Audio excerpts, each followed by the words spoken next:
तो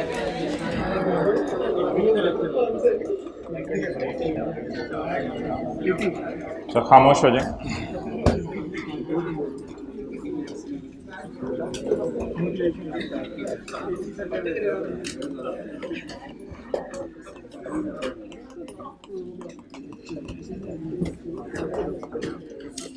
भैया आप ये जो लेक्चर लेने आते हैं माशाल्लाह, इसको आप एसेट समझते हैं या लाइबिलिटी समझते हैं?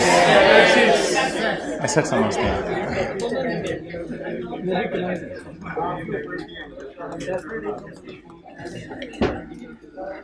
एसेट डेबिट और इनकम खुशी खुशी खुशी इंजॉय करने आते हैं या इंजॉय करें ना ऐसे आराम से।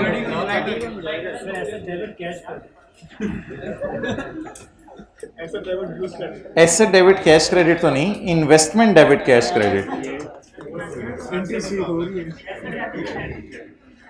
Impairment loss debit.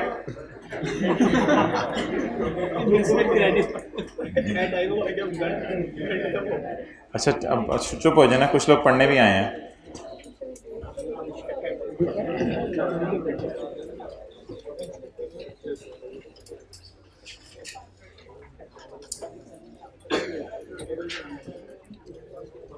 संजीदा बच्चे हाथ खड़ा करें, संजीदा बच्चे।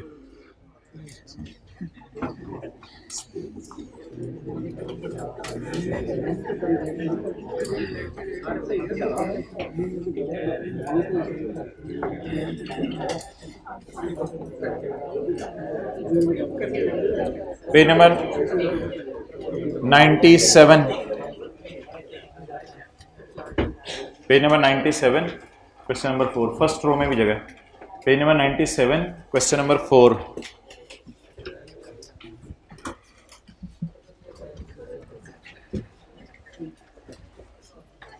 Okay, question number 4।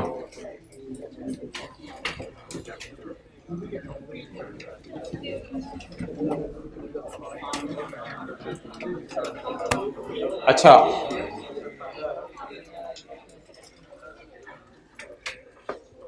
पेज 97 पर हर पास्ट पेपर में से एक एक दो एडजस्टमेंट है, वो हमने पढ़नी है और उसको करना है ताकि ये चैप्टर हमारा खत्म हो, पास्ट पेपर वाला कंसोलिडेशन का विदाउट IS 28। ये 2 लाइनें पढ़ लें और इसकी पोस्टिंग बस बताते रहें।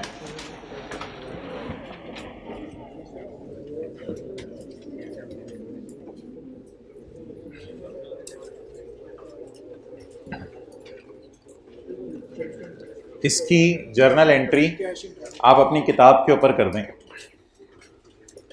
इसकी जर्नल एंट्री आप अपनी किताब पे कर दें। पेज है 97।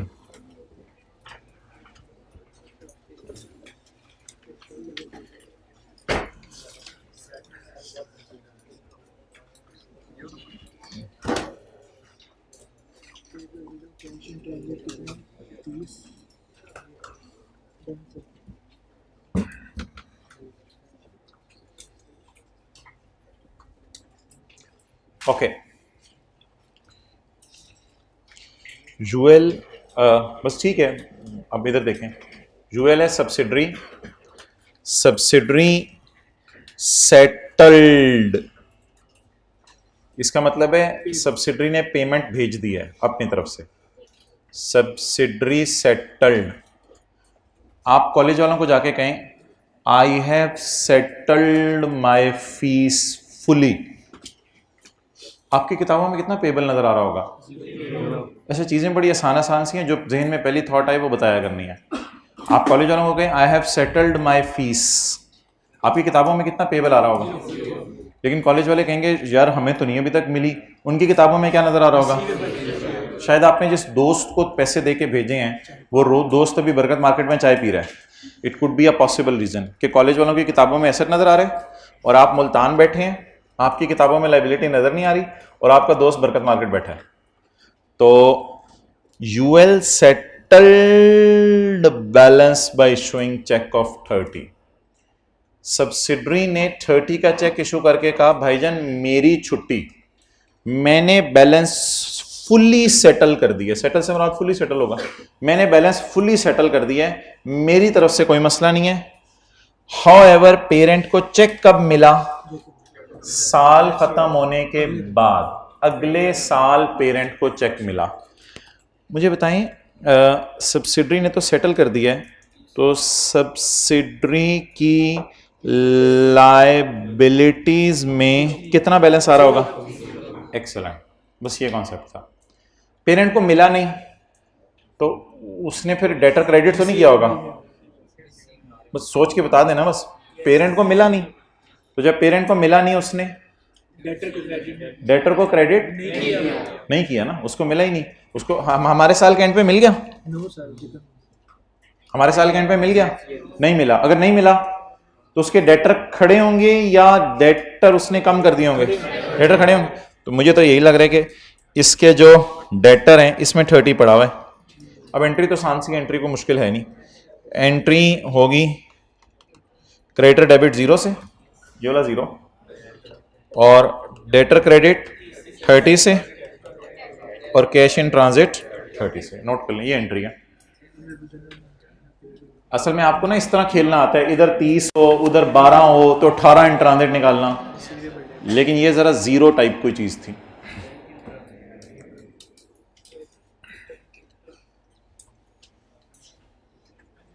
कितने लोगों ने यही एंट्री सोची थी?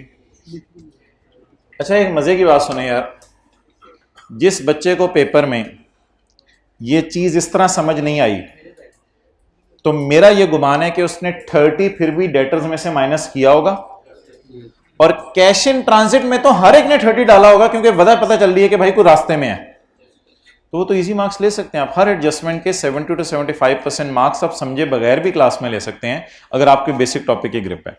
तो अब मैं इस एडजस्टमेंट को आखिरी दफा पढ़ा हूं। सब्सिडरी ने आपस का बैलेंस सेटल कर दिया चेक इशू करके। जरा मुझे सोच के बताएं कि उसने चेक इशू किया होगा तो क्रेडिटर डेबिट और बैंक, मेरी तो देखें, क्रेडिटर डेबिट बैंक क्रेडिट कर चुके हैं ना, तो फिर क्रेडिटर डेबिट कर चुके हैं तो उसकी किताबों में लायबिलिटी नहीं नजर आ रही, लेकिन पेरेंट कहते हैं मुझे मिला नहीं, तो फिर इसकी किताबों में एसेट, सोचें जल्दी, नजर आ रहा होगा, तो इसका मतलब है इसकी किताबों में एसेट नजर आ रही है, किताबों में लायबिलिटी नजर नहीं आ रही। तो अब एंट्री को खत्म हम कैसे कर सकते हैं? Creditor debit 0, creditor credit 30 and cash in transit is 30। Okay, अच्छा एक कॉन्सेप्ट है, इधर ही मैं उसको नोट कर देता हूं। ये सारी चीजें आपको बताई हुई हैं, जरा जहन में रखनी है। P gave loan on 1 January 12. Interest is paid on 1 July and 1 January semi-annually. ठीक है जी। P gave loan on 1 January 12. Interest is paid on 1 July and 1 January semi-annually. याद रखिएगा इंटरेस्ट हमेशा एरियर में पे होता है, तो इस 6 महीने का इंटरेस्ट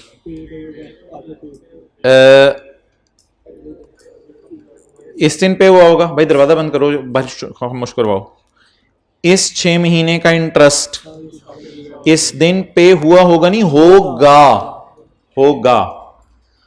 अब मिसाल के तौर पे 6 रुपए इंटरेस्ट इस 6 महीने के और 6 रुपए इंटरेस्ट इस 6 महीने के। अब आप लोग consolidated statement of comprehensive income बनाते हुए क्या करेंगे? इंटरेस्ट एक्सपेंस और अदर इनकम में पड़ी होती है इंटरेस्ट इनकम, यहां से माइनस करेंगे 12 और 12, और consolidated statement of financial position बनाते हुए करंट एसेट्स और करंट लायबिलिटीज में से माइनस करेंगे 6 और 6। मैंने आपको कहा था जब आप बना रहे हो ना बैलेंस शीट, तो एसेट लायबिलिटी के एतबार से सोचने, और जब आप बना रहे हो P&L का मुंह, तो आपने इनकम एक्सपेंस के बारे में सोचना है। शायद पिछली से पिछली क्लास में जो होमवर्क था क्वेश्चन नंबर 26, उसमें भी शायद इंटरेस्ट की इस तरह की एडजस्टमेंट थी। एक की किताबों में एक्सपेंस आ रहा था, दिखा देता हूं अभी, और दूसरे की किताबों में क्या आ रही थी? इनकम आ रही थी। और एक और बात याद रखिएगा, जो सेम अमाउंट इनकम एक्सपेंस में से माइनस होती है ना, वो वर्किंग 5 को फिर हिट नहीं करती। जैसे सेम अमाउंट्स माइनस होने की दो मिसालें हैं हमारे सिलेबस में, इंटरेस्ट इनकम, इंटरेस्ट एक्सपेंस, और मैनेजमेंट फीस इनकम और मैनेजमेंट फीस एक्सपेंस। यानी कि पेरेंट सब्सिडरी को मशवरा देते हैं, पेरेंट फीस लेते हैं और सब्सिडरी खर्चे को बियर करती है। नोट करते हैं जरा चीजें।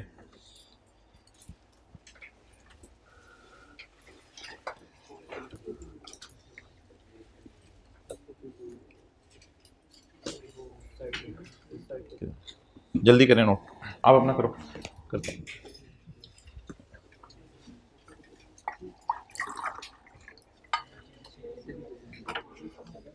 बस ठीक है। हाँ जी,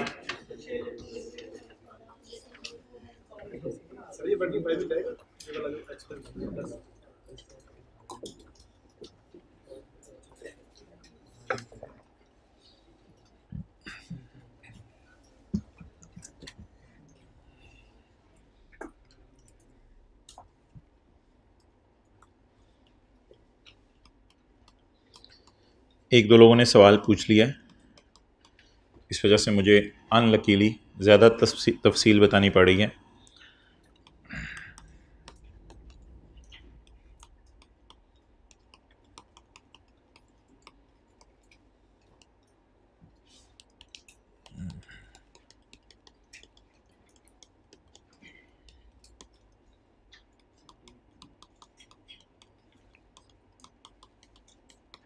डेट बिल्कुल सही डाली है मैंने, 31 दिसंबर की।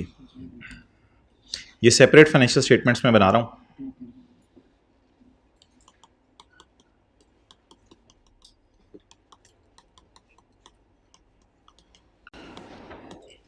ये सेपरेट फाइनेंशियल स्टेटमेंट में हो चुका है, और ये जो मैंने टेढ़ी सी लाइन लगाई है ना, ये पेपर में हमने करना है।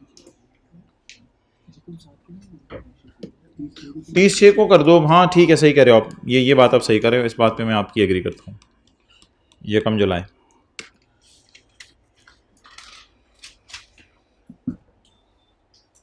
आपका सवाल क्लियर हुआ? पूछो।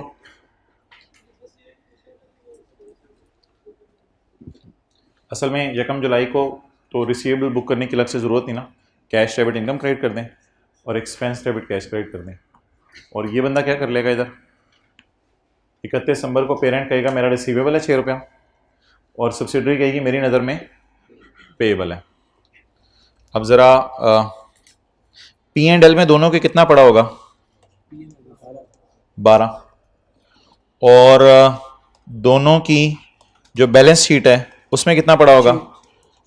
6। तो दोनों के P&L में देख लें, फील करें, 12 पड़ा हुआ है, और दोनों के P&L में 12 पड़ा हुआ है।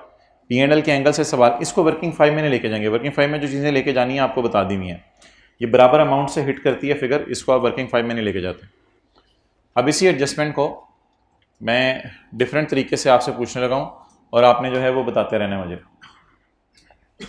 यही कल वाले होमवर्क के अंदर भी एडजस्टमेंट थी, पिछले से पिछले होमवर्क में। अच्छा, अगर इन दोनों नुक्तों को मैं इधर शिफ्ट कर दूं एक एक दिन पीछे, तो फिर क्या होगा? P गेव लोन ऑन यकम जनवरी 12, इंटरेस्ट इज पेड ऑन यकम जुलाई की जगह 30 जून, and interest is paid on 31 दिसंबर सेमी एनुअली। अब आप मुझे बता दें क्या होगा?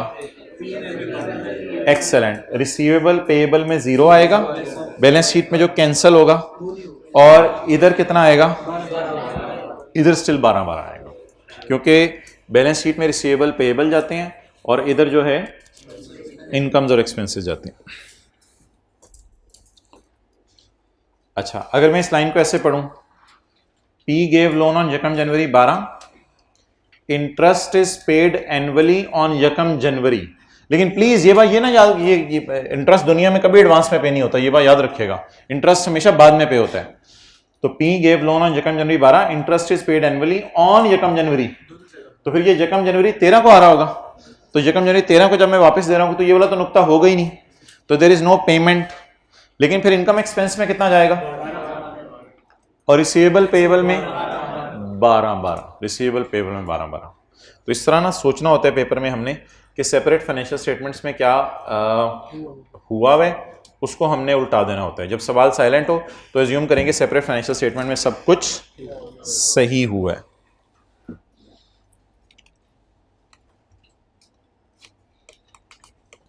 P provided management services to S year end 31 December 15। Payment is made semi-annually in arrears on 30 September and 31 March. Contract signed on 1 April 2015। Annual fees is 4800 रुपये।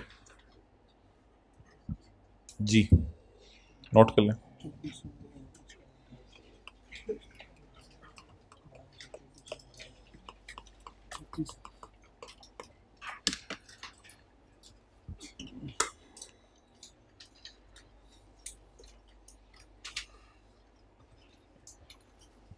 एक एक 2-2 मिनट लें, जल्दी करते हैं।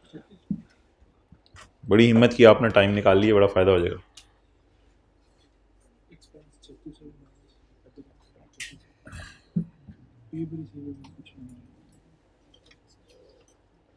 कोई खुदा का खौफ कर, क्या कह रहे हैं? गलत कह रहे हो। ईयर एंड 31 दिसंबर 15 कर देना, जो जो माइनस करने हैं। यहां एडमिन एक्सपेंसेस में से माइनस कर दें और यहां अदर इनकम में से, और इधर करंट एसेट्स में से और करंट लायबिलिटीज में से। आसान सी एडजस्टमेंट है यार, एक्रूवल प्री पेमेंट्स की इंट्रो की क्लास वाली।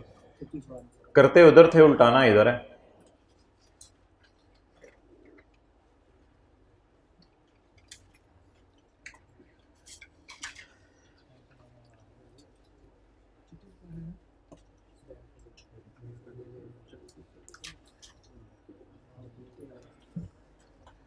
अच्छा जी, डन। अच्छा, आप मुझे ये बताएं, पेरेंट ने मैनेजमेंट सर्विसेज दी हैं सब्सिडरी को ईयर एंड 31 दिसंबर 2015 के साल में, तो कॉन्ट्रैक्ट साइन हुए 1 अप्रैल से। यानी अगर हमारे साल बात करें तो अप्रैल, मई, जून, जुलाई, अगस्त, सितंबर, अक्टूबर, दिसंबर, सिर्फ 9 महीने पेरेंट ने सर्विस दी होगी। बिलिंग ऐसे एग्रीड है कि बिलिंग होनी है एरियर में। एरियर का मतलब है फिर अप्रैल, मई, जून, जुलाई, अगस्त, सितंबर की बिलिंग सितंबर में, और अक्टूबर, नवंबर, दिसंबर और अगले साल के 3 महीने का अगले साल 31 मार्च के अंदर होना है। ठीक है। अब अगर आप बैलेंस शीट डेट पे खड़े होकर देखेंगे तो खर्चा कितने महीने का बुक हुआ होगा? 6 जमा 3 9 महीने का, क्योंकि 1 अप्रैल और 31 दिसंबर के दरमियान 9 महीने का वक्फ है, तो खर्चा 9 महीने का बुक हुआ होगा। 4800 डिवाइडेड बाय 12 ज़रब 9, जैसे भी आप निकाल लें, 3600। तो 3600 में यहां से माइनस करना है। अप्रैल, मई, जून, जुलाई, अगस्त, सितंबर वाली पेमेंट हो गई भी है। अक्टूबर, नवंबर, दिसंबर के 3 महीने वाली काफी लेट होनी है, तो इसलिए 4800 12 महीने का है, तो मुझे कितने महीने का चाहिए? 3 महीने का। जी, कितने लोगों ने ऐसे ही किया था? ओके।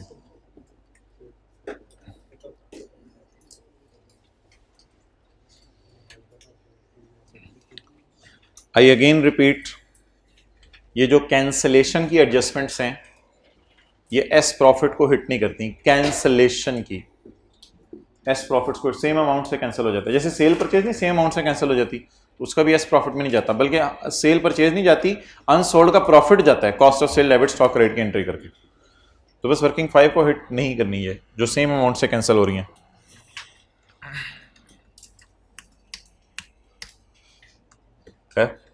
ओके।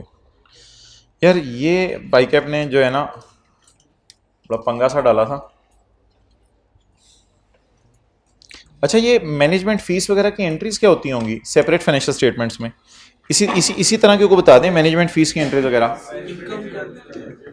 मशवरा देने वाला एंट्री करता होगा cash debit other income credit, और मशवरा लेने वाला एक्सपेंस डेबिट कैश क्रेडिट। और अगर कोई रिसीवेबल पेबल का चक्कर हो तो मशवरा देने वाला रिसीवेबल डेबिट इनकम क्रेडिट, और मशवरा लेने वाला एक्सपेंस डेबिट और पेबल क्रेडिट। अच्छा, अब आप मुझे ये बता दें कि जिस वक्त हम P&L बनाने लगते हैं, admin, other income, finance cost, parent की इंटरेस्ट इनकम कहां पड़ी होती होगी? अदर इनकम में। ओ ना ना ना ना ना, फाइनेंस कॉस्ट नहीं, खुदा का खौफ करें, फाइनेंस कॉस्ट तो खर्चा है। पेरेंट की अदर इनकम कहां पड़ी होती होगी? Interest income. पेरेंट की इंटरेस्ट इनकम कहां पड़ी होती होगी? और सब्सिडरी का इंटरेस्ट एक्सपेंस फाइनेंस कॉस्ट। मशवरा फीस जिसने रिसीव की है उसकी कहां पड़ी होती होगी? अदर इनकम में। और मशवरा फीस जिसने पे की है उसकी कहां पड़ी होती? एडमिन एक्सपेंसेस के अंदर। क्लियर हो गया? तो इंटरेस्ट मेरे ख्याल से ऐसे और ऐसे करके माइनस हुआ करेगा, और मशवरा फीस ऐसे और ऐसे करके माइनस हुआ करेगी। कोई मसला तो नहीं, समझ आ गई? इंटरेस्ट इधर से और इधर से माइनस हुआ करेगा, और मशवरा फीस इधर से और इधर से माइनस हुआ करेगी। यार अब ये मैं आपके लिए अब सवाल रख रहा हूं, ये जरा एडजस्टमेंट ट्राई कर दें। वही सवाल है, वही सवाल है। पास पेपर का question 4।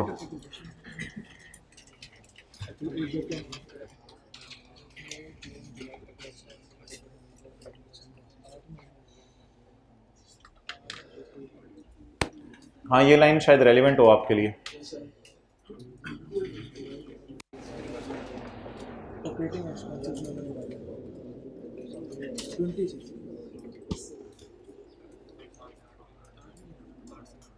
Fees other income operating expenses. अच्छा, मजे की बात सुने, ये जितनी एडजस्टमेंट्स मैं आपको करा रहा हूं, ये वो हर सवाल में जो एक अजीब एडजस्टमेंट आती है ना, ये वो वाली हैं। बाकी sale of stock, sale of fixed asset और रिवैल्यूएशन सरप्लस, ये वो एडजस्टमेंट है जो हर अटेम्प्ट में एक अजीब सी आई है। तो ये जो पिछले वालों को आई है, ये मैं वो करा रहा हूँ। You understanding? ये जो पिछले वालों के साथ कभी कभी हर अटेम्प्ट में कोई एक दो लाइन वो डाल देते ना, ये मैं वो वाली करा रहा हूँ। जो आपके साथ आनी है वो तो अगले वाले कराऊंगा। तो बहरहाल इससे ये होगा कि थोड़ी स्किल्स डेवलप होती रहेंगी आपकी। इसका ईयर एंड देखने के लिए मैं स्क्रीन नीचे नहीं करूंगा, क्योंकि अल्लाह ने आपको बुक दी हुई है 31 दिसंबर 2015। अब आप मुस्कुराए हो शुरू से, आप भी मुस्कुराओ। जबरदस्त। कोई नहीं यार, चलता रहता है जिंदगी में, प्लस भी चलता रहे, माइनस भी चलता रहे। कई दफ़ा 6 महीने माइनस चलता रहता है, रिलैक्स हो। कई दफ़ा फिर 6 महीने ऐसा प्लस लगता है कि बंदा। कल वो बच्चा मिला, कितने पेपर पास है? 4 पेपर पास हुए। फर्गूसन में आर्टिकल शुरू कर दिए थे। अच्छा, ऐसे बच्चे भी मिलेंगे, कभी आइएगा क्लास के बाद, मिलवाऊंगा आपको। पॉइंट 2 मिले, आपको भी मिले। चलो मैं करेंगे कर दें भाईजान, कर दें, खुदा के लिए कर दें। कर लिया? ओके।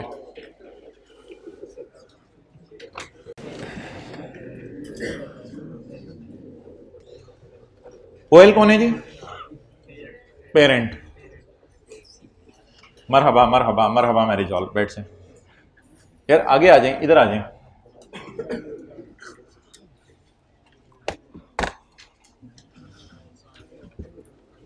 अभी ये एडजस्टमेंट आप समझने की कोशिश करो, जो अगली एडजस्टमेंट्स आनी है वो जरा फिर डिफरेंट होंगी। जो 2 लेट आए हैं जरा। ओएल चार्ज्ड यानी parent charged 2.5 million monthly to subsidiary. Subsidiary ने कहा ऐसा क्या मैंने कर दिया कि तू मुझे पैसे चार्ज कर रहा है, मैं तेरी बिजली इस्तेमाल कर रही हूँ। उसने कहा हमारे मशवरे इस्तेमाल कर रहा है तू, मशवरा फीस मुफ्त नहीं। OL charge 2.5 monthly to JL for management services provided from the date of यकम में। सर्विसेज कब से प्रोवाइड की जा रही है मशवरा की? यकम में। हर महीने सब्सिडरी पहुंची होती है पेरेंट के कदमों में। क्यों आई है तू? मशवरा लेने। सब्सिडरी मशवरा लेने आई है पेरेंट से। ठीक है जी, 25 लाख में महीने का मशवरा बेचूंगा मैं। ठीक है जी, मैंने मशवरा देना तो एंड हैज क्रेडिटेड टू। अच्छा वैसे पेरेंट को क्रेडिट कहां करना चाहिए था? कैश डेबिट करके, कैश डेबिट करके क्रेडिट कहां करना चाहिए था? अदर इनकम में। अदर इनकम के क्रेडिट करने की बजाय उसने कहां क्रेडिट कर दिया? ऑपरेटिंग एक्सपेंसेस में। अच्छा मेरे ख्याल से ना इसको अब रिसीवेबल पेएबल के एंगल से सोचने की जरूरत नहीं है, क्योंकि सवाल में ना कुछ ऐसा बताया नहीं हुआ कि रिसीवेबल पेएबल है। तो अल्लाह का शुक्र है हर महीने का कैश साथ साथ पे हो रहा होगा, तो इसलिए रिसीवेबल पेएबल के एतबार से अगर सोचने की जरूरत होती तो सवाल कोई ना कोई इंडिकेशन देता। डिटेल दी भी है, पेमेंट्स का शेड्यूल दिया हुआ है, पेमेंट किस तरह होनी है, तो फिर पेमेंट की आपने टेंशन नहीं लेनी। अगर पेमेंट की टेंशन नहीं लेनी तो कैश की टेंशन ना लें, रिसीवेबल पेएबल की टेंशन ना लें। अब सिर्फ P&L के मुंह पे एक्सपेंस और इनकम की टेंशन है। ओके, मैं आपके सामने सेपरेट फाइनेंशियल स्टेटमेंट्स ओपन करने लगा हूं। सेपरेट फाइनेंशियल स्टेटमेंट्स, मुझे ये बताएं सेपरेट फाइनेंशियल स्टेटमेंट्स के अंदर हमारा ईयर एंड है 31 दिसंबर 15 और शुरू कब हो रहा है? 1 जनवरी 15 को। इसके अंदर मुझे बताएं हमने सब्सिडरी को एक्वायर कब किया है? 1 मई 15 को। मई जून, पुत्र गला ना कर, मई जून जुलाई अगस्त सितंबर अक्टूबर नवंबर दिसंबर, कितने महीने हो गए? 8 महीने। 8 महीने से मशवरा दे रहे हैं हम। तो सेपरेट फाइनेंशियल स्टेटमेंट्स में पी ने जो एंट्री करनी थी, वैसे जो मुझे समझ आती है वो करनी थी cash debit other income credit 2.5 multiplied by 8 महीने 20 से। और सब्सिडरी ने अपनी सेपरेट फाइनेंशियल स्टेटमेंट्स में एंट्री करनी थी एक्सपेंस डेबिट कैश क्रेडिट 20 से। सवाल साइलेंट है इसलिए हम ट्रांजैक्शन को कैश में अज्यूम कर रहे हैं।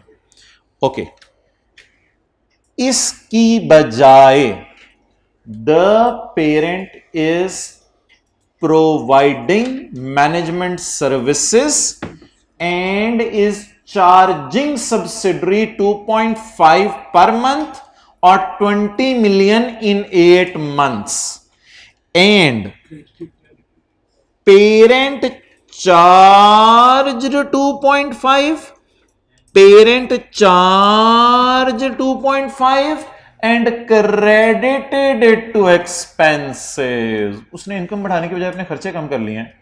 कोई इतना बड़ा ब्लंडर नहीं है, कोई इतना बड़ा मैं एतराज नहीं करूंगा इस पे। Parent charged 2.5 and credited it to operating expenses। इसने ऑपरेटिंग एक्सपेंसेस में डेबिट मारा हुआ है, उसने ऑपरेटिंग एक्सपेंसेस में, ऑपरेटिंग एक्सपेंसेस होते हैं एडमिन और सेलिंग को जमा करके। तो the parent charged and credited to operating expenses. अब consolidated statement of comprehensive income, इसके अंदर ऑपरेटिंग एक्सपेंसेस जरा जाके ढूंढें पी और एस के कितने आ रहे हैं। 115 और 117। ऑपरेटिंग एक्सपेंसेस 115 102 और अदर इनकम नहीं, कोई मसला नहीं, कोई मसला नहीं। इधर पी की अदर इनकम आ जाएगी, इधर एस की अदर इनकम आ जाएगी। अगर सवाल में पूछें तो 0 और 0 है। डानो नहीं आ रही अदर इनकम। मैं भी देख के आया हूँ सवाल, पिछली दफा भी देखा था, तो अदर इनकम नहीं आ रही। डन होगी। ये तकरीबन कोई 2016 से मैं ये सवाल देख रहा हूँ, अदर इनकम नहीं है इसमें। ओके, अच्छा मुझे ये बताएं कि पहले में जो पेरेंट ने एक हेड गलत क्लासिफाई कर दिया है उसको जरा सही करने लगा हूं आपके सामने। खुदा के लिए इसको कैंसिलेशन की एंट्री ना कहिएगा। पेरेंट ने हेड गलत क्लासिफाई कर दिया, उसको मैं सही करने लगा। सब्सिडरी के बारे में मुझे कैसे इल्हाम हुआ है सब्सिडरी ने सही एंट्री की है? If the question is silent तो सब्सिडरी ने सही एंट्री की है। ऐसा नहीं हो सकता सब्सिडरी ने गलत एंट्री की हो। सवाल सिर्फ पेरेंट की गलती बता रहा है। बाप ने गलती की है तो बेटे ने भी गलती की होगी? नहीं तो सिर्फ सवाल पेरेंट की गलती बता रहा है, सब्सिडरी की गलती नहीं बता रहा है, इसलिए अज्यूम करेंगे सब्सिडरी ने कोई गलती नहीं की। अब आप मुझे क्या बता दें, 20 इस तरह की एक एडजस्टमेंट मैंने क्लास में की थी, वो ज्यादा आसान थी। वो थी हमने फिक्स्ड एसेट के सेल को अदर इनकम में डालने के बजाय उसके गेन को सेल में डाला हुआ था। तो पहले हमने उसको सही किया था, शायद आपको याद आ रहा हो। और एक दफा बैलेंस शीट के मुंह पे भी ये गलती थी, इन्वेस्टमेंट में लोन रिसीवेबल पड़ा हुआ था, तो मैंने इन्वेस्टमेंट में से लोन रिसीवेबल निकाल के लोन रिसीवेबल का नया लाइन आइटम डाला था। उनसे बातें हो रही हैं जो क्लासें लेते हैं। ठीक है, ओके। अब आप मुझे बता दें पेरेंट ने क्या क्रेडिट किया है? खर्चे कम किए हैं, फील करें, कम किए हैं। कर बढ़ाना था इनकम को, कर दिए खर्चे कम। मेरे साथ सुनते रहिएगा, खर्चे कर दिए कम, खर्चे कर दिए कम, खर्चे कर दिए कम। ठहर जो पेन लेने दो। खर्चे कर दिए कम, खर्चों को बढ़ा दो। इसकी जगह तुम्हें इनकम बढ़ानी चाहिए थी, अब तुम इनकम बढ़ा दो। सर ये कौन सी अकाउंटिंग हो रही है जिसमें दोनों जगह प्लस होके आपकी चीजें टैली करेंगी? ओ भाईजान तेरी मेहरबानी है, खर्चा एक इनकम है और ये रेक्टिफाइंग एंट्री हुई है। अब आप मुझे कहेंगे कंसोलिडेशन की एडजस्टमेंट करो। अब मैं जाके कंसोलिडेशन की एडजस्टमेंट करूंगा -20 -20। अब मैं जाके कंसोलिडेशन की एडजस्टमेंट करूंगा -20 अब सुनते रहना आपने, पहले आप इजी ले रहे थे बात को, अब आप करके सुनेंगे। बात यार सादा सी है, कुछ भी नहीं है, बी रिलैक्स। ऐसे हो जाए जरा, तो ऐसे होकर बैठे हुए पता नहीं क्यों होने लगा। अच्छा सादा सी बात है यार, कहाँ डालना था? इनकम में। ये बात गलत ना बोला करें, जवाब में पूछना सदस्य कहां डालना था? अदर इनकम में। Has credited it to operating expenses, कहां क्रेडिट कर दिया?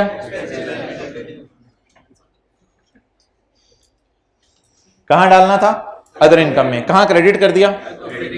अब अगर आपके पास बहुत ही वेला टाइम है ना, तो मैं फिर आपको ना रेक्टिफाइंग एंट्री करा देता हूं, अगर ज्यादा आपको शौक चढ़ा हुआ है। एक्सपेंसेस क्रेडिट होने चाहिए थे, एक्सपेंसेस डेबिट कर दें, और क्रेडिट होनी चाहिए थी अदर इनकम क्रेडिट कर दें। ये मैंने रेक्टिफाइंग एंट्री पोस्ट की है। इसके बाद मैंने कौन सी एडजस्टमेंट की है? कंसोलिडेशन की एडजस्टमेंट की है। ठीक है, ये मैंने रेक्टिफाइंग एंट्री पोस्ट करने की कोशिश की है, लेकिन मैंने कहा इस तरह मत सोचे ना, सादा सी बात सोचें। किसको कर दिए कम? किसको कर दिए कम? किसको बढ़ाना था? अब क्या करें, एक्सपेंसेस कम हो चुके हैं तो एक्सपेंसेस को बढ़ा दें, एक्सपेंसेस को बढ़ा दें। इनकम बढ़ी नहीं, आपको पता है इनकम रिकॉर्ड ही नहीं की हुई इसने भी, लेकिन अब मैंने अल्लाह का शुक्र है रिकॉर्ड कर दी है। अब मुझे बता दें क्या ये एंट्रीज करने के बाद इसने जो एक्सपेंसेस में ब्लंडर मारा हुआ है वो सही हो गया? लेकिन इसका वाला डेबिट तो इसमें पड़ा होगा ना। असल में जो 115 में गलत गया था ना 20 क्रेडिट, उसको मैंने डेबिट मार के सही किया है। ये 115 की एरर रेक्टिफाई की है। अब क्या होगा, ये वाला खर्चा 20 तो इस 102 पड़ा होगा। जब भी आप रेक्टिफाइंग एंट्री करते हैं तो इतना ज्यादा नहीं सोचना जितना मैं सोच रहा हूं। जब रेक्टिफाइंग एंट्री करते हैं तो अल्लाह का शुक्र है अब अकाउंट्स हमारे सही हो गए हैं। अब कंसोलिडेशन की एडजस्टमेंट कोई करवाने की कोशिश करे जरा क्लास में। -20 ये कंसोलिडेशन एडजस्टमेंट है और ये रेक्टिफिकेशन एडजस्टमेंट है। तो पेपर में आपने ये करना था +20 +20 -20 नोट कर ले। इस एडजस्टमेंट में सिंपली इग्नोर भी कर सकते हैं, तो एग्जामिनर कहेगा इसने कुछ भी नहीं सोचा। हाँ फुटनोट लिख दें। अच्छा छोटी सी बात कर रहा हूं एक दोबारा, खर्चे कम हो गए हैं, इनको बढ़ा दें, उसकी जगह अदर इनकम को बढ़ा दें। खर्चे debit, other income credit.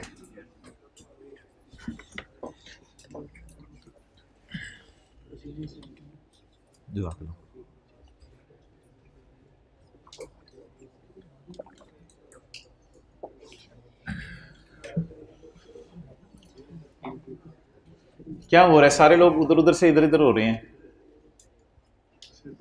Abu बुला रहे हैं।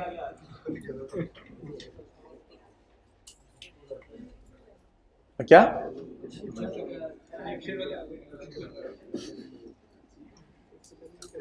ठीक है, हो गया मसला हल। चलो ठीक, चलें जी।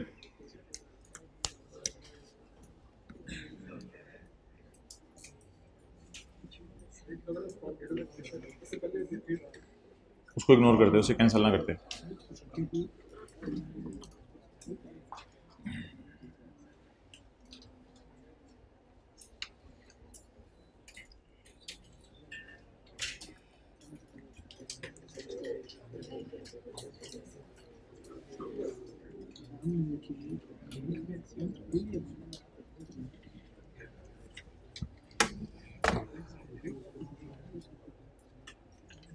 मोहतरम, एक चीज आपने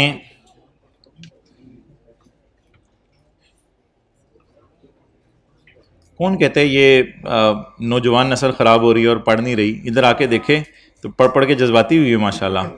मैं पढ़ने का जज्बा जो है वो आसमानों पे पहुंचा हुआ है। कौन कहते टीचर आकर पढ़ाते नहीं है। अच्छा चलें आगे चलें। अच्छा अब मुझे ये बताएं आप आके क्वेश्चन नंबर, अच्छा एक चीज़ चंद दिनों से हो रही है वो आपने ऑब्जर्व नहीं की, एक चीज़ चंद दिनों से हो रही है वो आपने ऑब्जर्व नहीं की। मैं आपके सामने वो सारे सवाल जो हमने क्लास में किए थे जिसमें मिड ईयर एक्विजिशन थी, वो सवाल ओपन करके आपको एक चीज़ दिखाने लगा हूँ ताकि आपकी आंखें क्लास में बैठे बैठे खुल जाएं। खुली हुई आंखें खुलना क्या कमाल चीज़ होगी।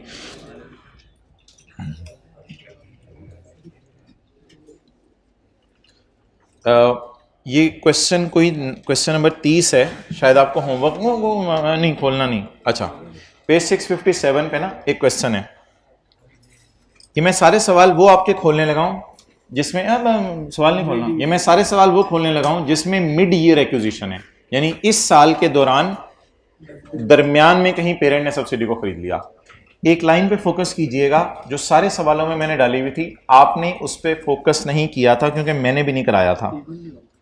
31 दिसंबर 15 हमारा ईयर एंड है, हमने 1 मार्च को खरीदा है, और जो P2S वाली एडजस्टमेंट है ना उसमें एक लाइन लिखी हुई है inter company transaction after acquisition, यानी अल्लाह का शुक्र है ये जो सेल है ना ये शोहर बीवी के बनने के बाद वाली सेल है, यानी 1 मार्च के बाद वाली सेल है। और याद रखिएगा जनवरी और फरवरी की सेल खुदा ना खास्ता करके भी पेपर में आ गई ना, उसे ना कैंसिल करने बैठ जाइएगा। वो तो सऊदी किंग के जमाने की सेल होगी पीटीसीएल और यूफोन के दरमियान। उस वक्त तो पीटीसीएल के बड़ों को नहीं पता था यूफोन को खरीदने, वो तो 28 फरवरी की रात को मशवरा हुआ कि सुबह 1 मार्च को बम फाड़ना है। तो अब मुझे आप बता दें कि इस लाइन का क्या मतलब है, inter company transactions after acquisition, यानी ये आपस की सेलें, कौन सी आपस की सेलें हैं, 1 मार्च के बाद वाली हैं, और कैंसिल भी वही करनी है जो 1 मार्च के बाद वाली हैं। इसको छिक के रखें। ये क्वेश्चन 30 था, इसके बाद मैं आपको क्वेश्चन दिखाऊंगा 31। अल्लाह आपका भला करे, क्वेश्चन 31 में ईयर एंड 30/16 है, बोलना नहीं, चिचमिच नहीं, और 1 अगस्त 15 मिड ऑफ ईयर खरीदा है, और इस सवाल के अंदर एडजस्टमेंट है इन पोस्ट एक्विजिशन पीरियड, यानी कब के बाद, शुक्र है 1 अगस्त के, तो ये आपस की सेल 1 अगस्त के बाद वाली है। ये वो सारे सवाल आपको दिखा रहा हूं जिन सवालों के अंदर पेरेंट ने सब्सिडरी को कब खरीदा है, मिड ईयर। होमवर्क का सवाल पेज 661 पे दिया था, हिलूजन वाला सबसे बेहतरीन सवाल एक होमवर्क में आपको दिया था, इसमें भी लिखा हुआ है कि इन पोस्ट एक्विजिशन पीरियड, यानी कि 31 मार्च 3 हमारा ईयर एंड है, 1 जुलाई 2002 मिड ऑफ ईयर एक्विजिशन है।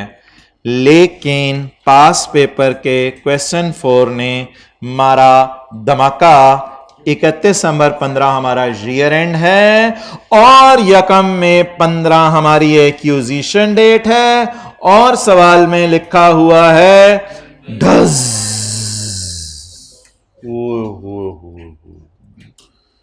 other intercompany transactions during the year were as follows।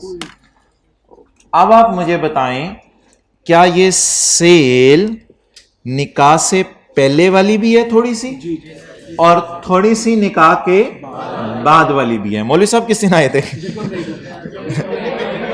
ये 1 मई को साल खत्म होने से कितने महीने पहले मौलवी साहब को बुलाया था? 8 मई। अच्छा निकाह पे मौलवी साहब को बुला लेते हैं, फोत होने लेते हैं मौलवी साहब को बुला लेते हैं, जिंदगी में मौलवी की बातें मान लें। अच्छा मई, जून, जुलाई, अगस्त, सितंबर, अक्टूबर, नवंबर, दिसंबर, 8 महीने से निकाह हुआ है। निकाह होने से पहले भी पेरेंट और सब्सिडरी के दरमियान क्या हो रही थी, सेल हो रही थी।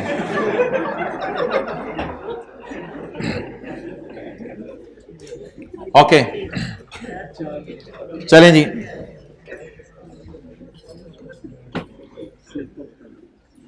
यार नाजुक मसाइल को फिर आप छेड़ते हैं, फिर मैं बोलता हूँ आपको बुरा लगेगा। अदर इंटर कंपनी ट्रांजैक्शन, हदीस पाक का मफहूम है कि मियाँ बीवी एक दूसरे को मुस्कुरा के देखते हैं तो अल्लाह उनको मुस्कुरा के देखते हैं, लेकिन अगर शादी से पहले देखें तो अल्लाह उनको गुस्से से देखते हैं। अच्छा जी, तो other inter company transactions during the year were as follows. अब आपने कुछ भी नहीं करना, सिर्फ आपने एक काम करना है, जो वर्किंग करनी है ना P2S और S2P वाली, इसमें सोल्ड की फिगर ना 60 × 8/12 लेनी है, 60 पूरी नहीं लेनी, क्योंकि अभी 3 सवालों में मैंने बताया मुझे पोस्ट एक्विजिशन सेल चाहिए और ये total sale for the year है। पोस्ट एक्विजिशन बताएं कितनी है? 40। और अनसोल्ड तो की टेंशन नहीं, उस 40 में से कितना बचा हुआ है? 20 बचा हुआ है, और फिर अनसोल्ड का प्रॉफिट इस तरह निकलेगा, आगे कोई टेंशन नहीं। ये जो फिगर माइनस करनी होती है ना आपने सेल और कॉस्ट ऑफ सेल से, ये फिगर बच्चे गलत माइनस करके आ सकते थे, क्योंकि सेल और कॉस्ट ऑफ सेल से ये फिगर माइनस करनी है। तो कितनी माइनस करनी है सेल और कॉस्ट ऑफ सेल से? 60 या 60 का 8/12, और अल्लाह का शुक्र है आगे वही वर्किंग होगी, अनसोल्ड का प्रॉफिट उसी तरह, उसमें कोई चेंज नहीं, इसलिए मैं वो करवा भी नहीं रहा। और S2P में भी क्या करेंगे? सोल्ड, अनसोल्ड और अनसोल्ड का प्रॉफिट। सोल्ड कितनी लेंगे आप? सोल्ड 30 इंटू कितना? 20, और अनसोल्ड 5। अब कुछ बच्चे ना ऐसे, मुझे पता है अब आप लोगों में से भी कुछ में से होंगे, कुछ बच्चे सवाल पूछते हैं अच्छा चलें ठीक है ये 20 आ गया, ये 5 आ गया, तो इसी 20 में से 5 पड़ा हुआ है, हाँ इसी 20 में से 5 पड़ा हुआ है, आगे उसी तरीके से चलाएं। कुछ ऐसे बच्चे जी भी सोचने लग जाते हैं अच्छा अगर 20 होता और इधर 21 होता, तो फिर मेरे ख्याल से अगर आप 20 का प्रॉफिट रिवर्स करते, ये तो कोई बहुत ही पुरानी सेल स्टॉक में पड़ी होती, मेरा नहीं ख्याल इतनी डीप जाके वो टेस्ट करेगा। बहरहाल ये कॉन्सेप्ट एक था जो मैंने आपको बता दिया, आगे अनसोल्ड का प्रॉफिट वगैरह सारी वर्किंग उसी तरह है। तो यहां लिख लें छोटा सा करके, हमें आफ्टर एक्विजिशन सेल चाहिए, हमें आफ्टर एक्विजिशन सेल चाहिए, और ये कौन सी है? During the year. नहीं, ऐसी लाइनें बाहर निकल के साथ वाला नहीं बताता, हम खुद पेपर में पढ़ेंगे, हाथ दोगी हम साथ वाले को बताएंगे ऐसी की तैसी। तो ड्यूरिंग द ईयर को अंडरलाइन करके लिख लो, हमें आफ्टर एक्विजिशन वाली सेल चाहिए होती है। देखना आपस की सेल कब है? जब से P और S बने हैं। P और S कब से बने हैं? यकम में से। उससे पहले तो वो P और वो S नहीं था, उसके पेरेंट कोई और होगा, पता नहीं सऊदी किंग होगा उसका पेरेंट।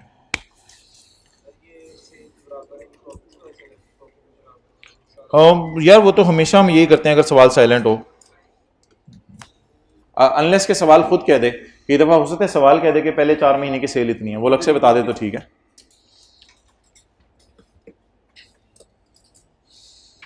सर पीछे सवाल रह गया, वही करा दें, कौन सी एडजस्टमेंट रह गई है? अच्छा चलें छोड़ें।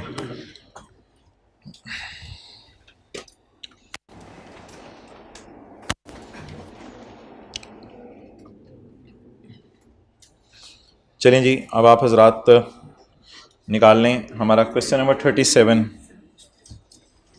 वापस आ जाएं लेक्चर नोट्स पे, जिथे दिख होती होते आन खलोती। तेरी सॉरी, कुछ नहीं, that was intentional slip of tongue. Question 37, question 37।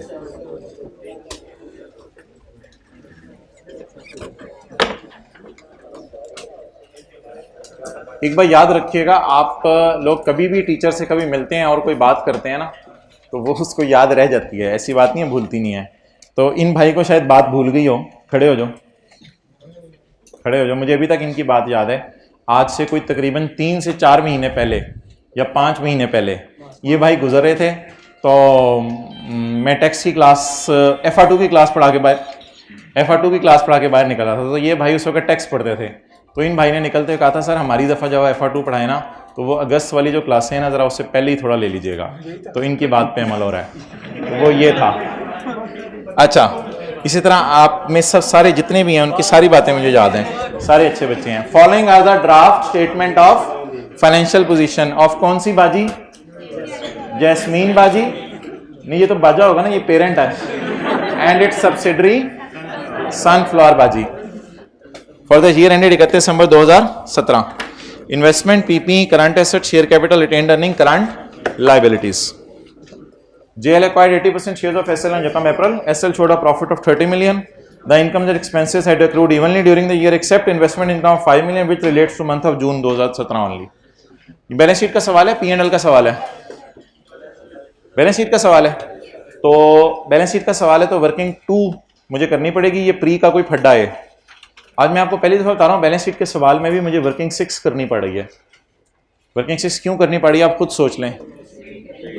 मैंने कहीं बीच में जाके अर्निंग निकालनी है ना, तो ऐसी बात नहीं कि बैलेंस शीट के सवाल में वर्किंग 6 नहीं करनी पड़ सकती. बैलेंस शीट के सवाल में ही वर्किंग 6 करनी पड़ सकती है. तो ये एडजस्टमेंट की मैंने रिवीजन कराने के लिए पॉइंट डाला है, इसकी रिवीजन करें जरा जल्दी से. बैलेंस शीट के फेस की फिगर्स पोस्ट करवा दें. बोलें जी. टी कंसोलिडेटेड स्टेटमेंट ऑफ. अच्छा, आप जिसको जब मैंने खड़ा किया तो आपको पता चल गया था मैं क्या बात करने लगा हूं, नहीं याद था. खड़े हो जाओ. एज ऑन बातें करके पूछ लेते हो. एज ऑन बोले बोले बोले 31 दिसंबर. अच्छा ये कहा था ना, कहा तो था ना. हाँ, 31 दिसंबर 2017. स्टेयर्स ये कहते हैं, ये भी स्टेयर्स भी याद है, बस और ना बताना आगे. अच्छा जी, इन्वेस्टमेंट से पीपी शिपी कोई नहीं है. पीपी नीचे है, नीचे आ गया आज पीपी. 190 प्लस 54. जी इन्वेस्टमेंट्स, इसमें कुछ भी नहीं है, वो मैंने देखा हुआ. छोड़ें इसको, डायरेक्ट डालें इधर ही. वर्किंग 1 रीडिंग टाइम में आइडिया हो जाता है. इन्वेस्टमेंट्स को मेन पे लिखना है या डायरेक्ट इधर लाके लिखना है. एडजस्टमेंट इन जी जल्दी जल्दी पोस्ट कर लें. बैलेंस शीट का फेस, मैं मार्कर चेंज कर लो. बैलेंस शीट का फेस जल्दी से पोस्ट कर लें मेरे से पहले.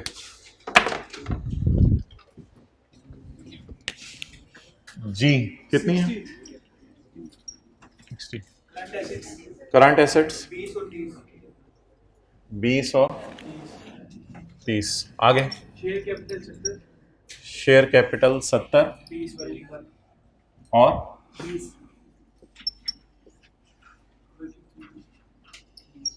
जी कितना? 81.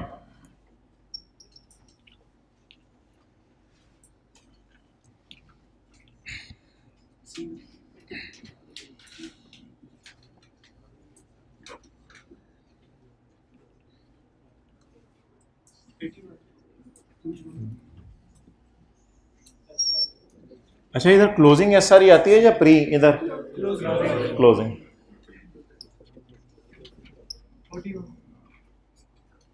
41. करंट लायबिलिटीज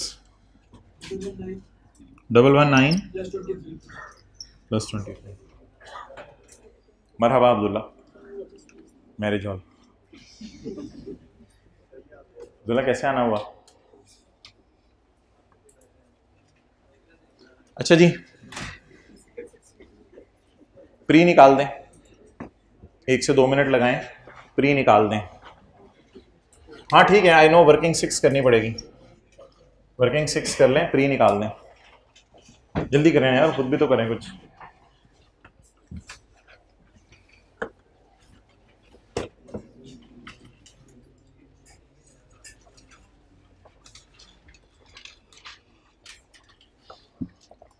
एक मिनट इधर देख लें. प्री होगी ब्रॉड डाउन प्लस 9 मंथ. लिख लूं? लिख लूं? प्री होगी ब्रॉड डाउन प्लस 9 मंथ. नहीं सॉरी, हाँ हाँ 9 plus 3 months. Brought down plus 3 months. 9 months तो फिर हमारा हो गया ना. प्री क्या होंगी? Brought down plus 3 months. लेकिन वो 3 मंथ्स में एक साइंस है, वो मुझे पता है, आप कर लेंगे. Brought down plus 3 months.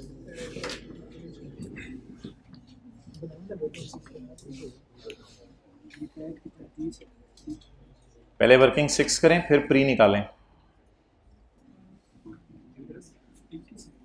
Dividend कोई नहीं है, नहीं है डिविडेंड.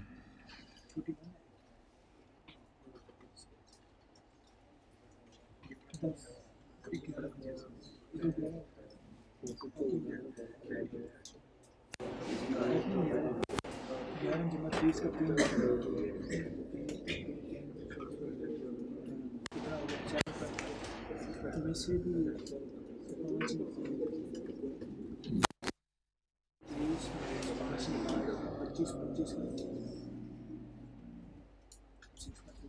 नहीं भाई, जज्बाती क्यों हो रहे हैं यार? प्लीज़ खुदा के लिए पहले वर्किंग 6 कर लें, बाकी फिर बाद में देखते हैं। वर्किंग 6 करें जी। क्लोजिंग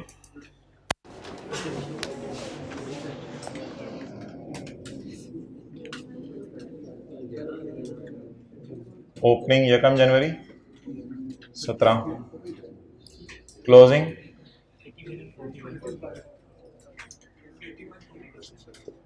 जी 81 41। इसका प्रॉफिट सिर्फ एक का गिवन है 30। बैलेंसिंग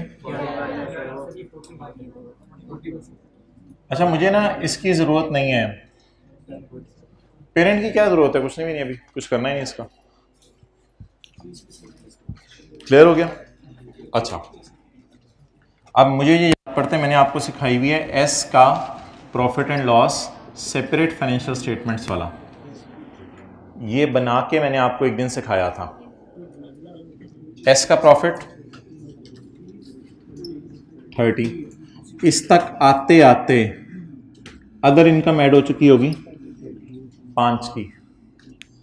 इस तरह को सिखाने की कोशिश की थी एक दिन।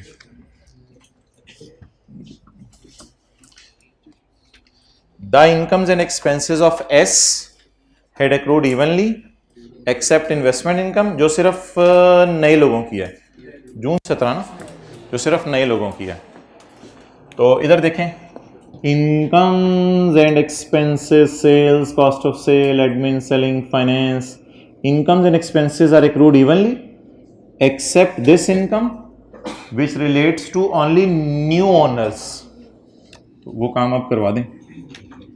30 माइनस 5 इज इक्वल टू 25। 25 जनवरी, नहीं इस तरह ना बोला करें, इस तरह बोला करें जनवरी, फरवरी, मार्च और अप्रैल से दिसंबर। 6.25 18.75। अब अभी सिर्फ मैंने 25 को तकसीम किया है। मैंने तकसीम किसको करना है? बोले बोले 30 को। मैंने 30 को तकसीम करना है। 5 किसको दे दूं? जून में तो नए वाले हैं ना, सारा उनको दे दूं। कितना? +5 23.75। ये चला जाएगा वर्किंग नंबर 2 में ब्रॉड डाउन के साथ ऐड करके। ये सिर्फ 3 महीने का प्रॉफिट है। मुझे 3 महीने का नहीं चाहिए, मुझे ब्रॉड डाउन भी चाहिए। और ये वर्किंग 5 में चला जाता अगर सवाल में वर्किंग 5 मांगी होती। जी ब्रॉड डाउन 11। ये सऊदी किंग ने कब तक कमाया हुआ था? 11 यकम जनवरी 17 तक, या 31/12/16 तक। ये कई सालों में कमाया हुआ था। और सऊदी किंग ने इस 3 महीने में कितना कमाया? 6.25। जी कितने लोगों ने यही वर्किंग की थी? ओके, नोट कर लो।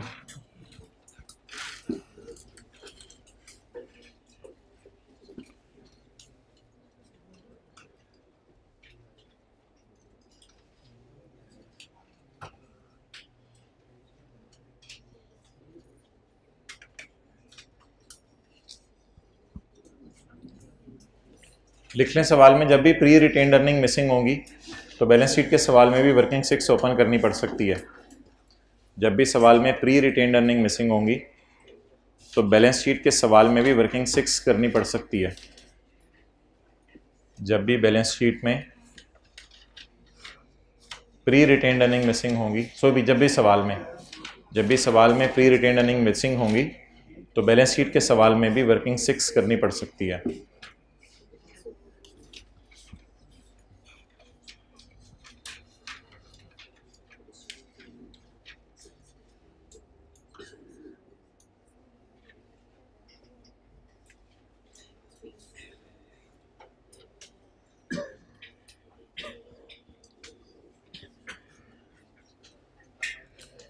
विच रिलेट्स टू जून का क्या मतलब है? विच रिलेट्स टू जनवरी फरवरी मार्च और विच रिलेट्स टू अप्रैल मई जून जुलाई दिसंबर वाले यूजर्स। अप्रैल मई जून जुलाई अगस्त सितंबर अक्टूबर नवंबर दिसंबर वाले यूजर्स। तो फिर नयों को दे देंगे पैसे सारे। और आपको याद हो कि ना याद हो, छोटा सा अगर मैं याद करूं, consolidated statement of comprehensive income अगर आप बनानी पड़ जाए ना, तो इस अदर इनकम में इसको पूरे 5 को शो कीजिएगा, ये फिर सारा हमारा है। ऐसा ही है ना?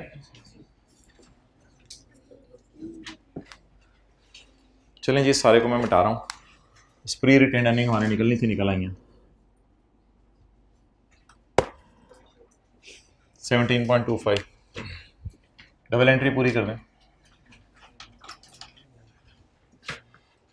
ये मैं मिटा रहा हूँ नोट, तस्वीर खींचनी है।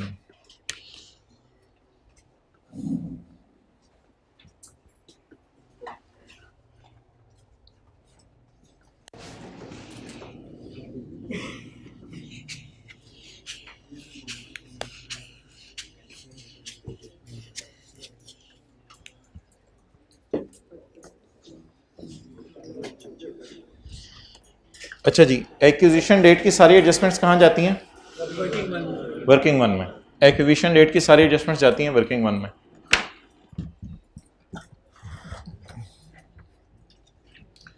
काली पट्टी,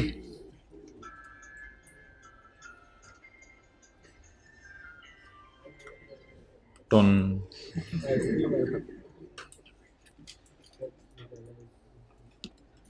चलिए जी।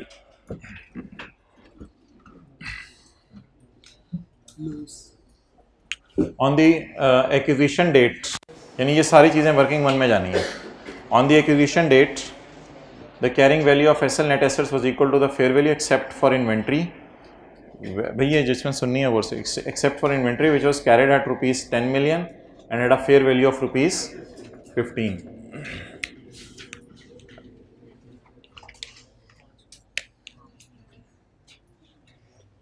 अच्छा, एक लफ्ज़ है बुक वैल्यू और एक लफ्ज़ है कैरिंग अमाउंट, और इसको कंपेयर किया जाता है फेयर वैल्यू से। तो बेहतर लफ्ज़ जो है ना कैरिंग अमाउंट होता है, क्योंकि कैरिंग अमाउंट का लफ्ज़ एसेट्स के लिए भी यूज हो जाता है और लाइबिलिटीज़ के लिए भी यूज होता है, वरना बुक वैल्यू का लफ्ज़ आमतौर पे एसेट्स के लिए यूज होता है। तो इसलिए जब भी कभी कंपेयर करना हो कैरिंग अमाउंट को और फेयर वैल्यू को, तो बेहतर है कि लफ्ज़ कैरिंग अमाउंट बोलें, ना कि बुक वैल्यू बोलें। तो मैं एक वर्किंग करने लगा हूँ जिसमें मैं कैरिंग अमाउंट्स को कंपेयर करूँगा रीवैल्यूड अमाउंट से, ताकि मेरा रिवैल्यूएशन सरप्लस या लॉस आ जाए। Maybe revaluation surplus, maybe revaluation loss. सबसे पहले inventory. Inventory was carried at 10 million। यकम अप्रैल को सब्सिडरी की किताबों में कितने की थी? 10 million की, लेकिन इसकी मार्केट में वैल्यू क्या थी?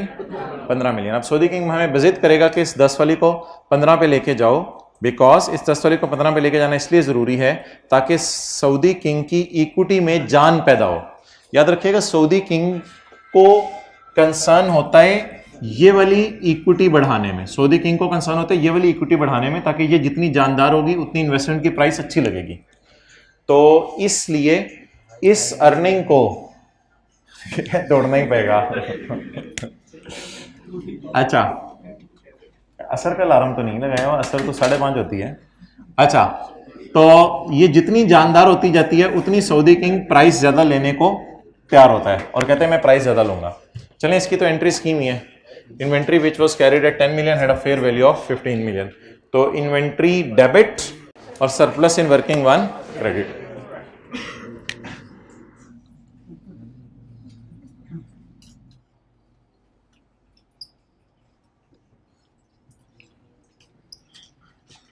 अच्छा, ये जो मैंने काली पट्टी लगाई है ना, तो ये जितनी भी ट्रांजैक्शंस हैं, इन ट्रांजैक्शंस की ना transaction number A B C, असल में इनकी आज दो एंट्रीज होनी है, दो एंट्रीज होनी है। तो पहली एंट्री मुझे करवा दें। इन्वेंट्री की कैरिंग अमाउंट 10, 15, तो revaluation surplus slash loss, revaluation surplus slash loss कितना? 5 रुपए की एंट्री बता दें। Inventory debit, revolution surplus in working one credit, 5 रुपये से। चलेंगे, इन्वेंट्री किधर है? इन्वेंट्री डेबिट और रिवोल्यूशन सरप्लस। असल में सऊदी किंग को डर यह है कि 10 रुपए की उसने चीज खरीद के रखी हुई है, हमारे जाने के बाद 15 की बेच देगा और 5 रुपए का प्रॉफिट सारा वो कमा लेगा। हालांकि ये 10 वाली चीज सऊदी किंग के होते हुए मार्केट में कितने की हो गई थी? 15 की हो गई थी। तो ये सऊदी किंग प्री वाली अर्निंग में जान पैदा कर रहा है। अच्छा, मुझे ये लग रहा है कि स्टॉक का ग्रॉस प्रॉफिट टाइप कोई चीज बुक हो रही है और आपको इन्वेंट्री का स्टैंडर्ड मना करता है कि फोरसीन गेन्स रिकॉर्ड नहीं करने। 10 वाली चीज बाजार में अगर 15 की बिकनी है तो आपको रिकॉर्ड करने की जरूरत नहीं। लेकिन IFRS 3 और 10 जो कि कंसोलिडेशन का स्टैंडर्ड है वो कहते हैं फोरसीन गेन ना। इसको सोचो, ये सऊदी किंग ने 10 रुपए वाली चीज खरीद के रखी हुई थी, जैसे सऊदी किंग ने कोई 10 रुपए वाली लैंड खरीद के रखी हो और जब सऊदी किंग जा रहा हो वो 20 रुपए की हो गई हो, तो सऊदी किंग तो कहेगा ना मेरी चीज 20 रुपए वाली है। तो सऊदी किंग ने 10 रुपए वाली इन्वेंट्री खरीद के रखी हुई थी और जिस दिन जा रहा था उस दिन 15 की हो गई थी। तो इस 15 के 5 पे किसका हक है? सऊदी किंग का हक है। तो जब सऊदी किंग का हक है तो सऊदी किंग की इक्विटी में जान पैदा करें ताकि वो अच्छी प्राइस आपसे मांग सकें। इस ट्रांजैक्शन का ऑब्जेक्टिव ये होता है। क्लियर होगी बात? तो ये एडजस्टमेंट तो कई दफा क्लास में की हुई है। तो बुक वैल्यू को किस पे ले गए? फेयर वैल्यू पे। कितना सरप्लस आ गया? Inventory debit, surplus in working one credit. On acquisition dates, the carrying value of subsidiary assets was equal to fair value except a value of plant which was impaired by 3 million. तो अब book value और market value दिया, direct impairment loss दिया। ये on acquisition date वाला या after acquisition date वाला? After acquisition date वाला तो कोई लॉसेस शायद SRE में जाए, ये सोचने की बात है। लेकिन ये तो ऑन एक्विजिशन डेट वाला है, तो ये कहां जाना है? वर्किंग वन में जाना है। तो इंपेयरमेंट लॉस इसका नाम है, तो मैं नाम बदल नहीं रहा, ठीक है, लॉस है, रिवोल्यूशन लॉस नहीं, इंपेयरमेंट लॉस है। किसके ऊपर? PP के ऊपर। कितना लॉस है? तो ये तो सरप्लस था और ये 3 का क्या है? लॉस। कौन सा लॉस? Impairment loss. बुक करेंगे loss. Impairment loss in working one, बोले बोले बोले बोले। Impairment loss in working one debit and PP जी अमाउंट। बल्कि एक सवाल हमने किया था जिसमें पहले हमने रिवोल्यूशन लॉस बुक किया था और बाद में इंपेयरमेंट लॉस बुक किया था। दोनों लॉस हमने कैलकुलेट करके देखे थे। असल में हमने सऊदी किंग को जाके कहा भाईजान ये प्लांट पे से कपड़ा उठाओ। सऊदी किंग ने कपड़ा उठाया, आवाज आई ची। हमने कहा ये प्लांट में तो कोई जान नहीं है सऊदी किंग, तेरे जाने के बाद मैं प्लांट बेचूंगा, मुझे नुकसान हो जाएगा, चल बर्दाश्त कर इस नुकसान को।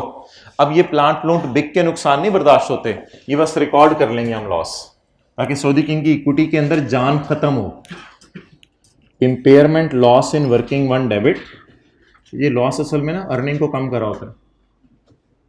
Impairment loss in working one debit जी, और PP क्रेडिट -3। ये दोनों एंट्रीज हमने की हुई है पहले, A भी की हुई है, B भी की हुई है।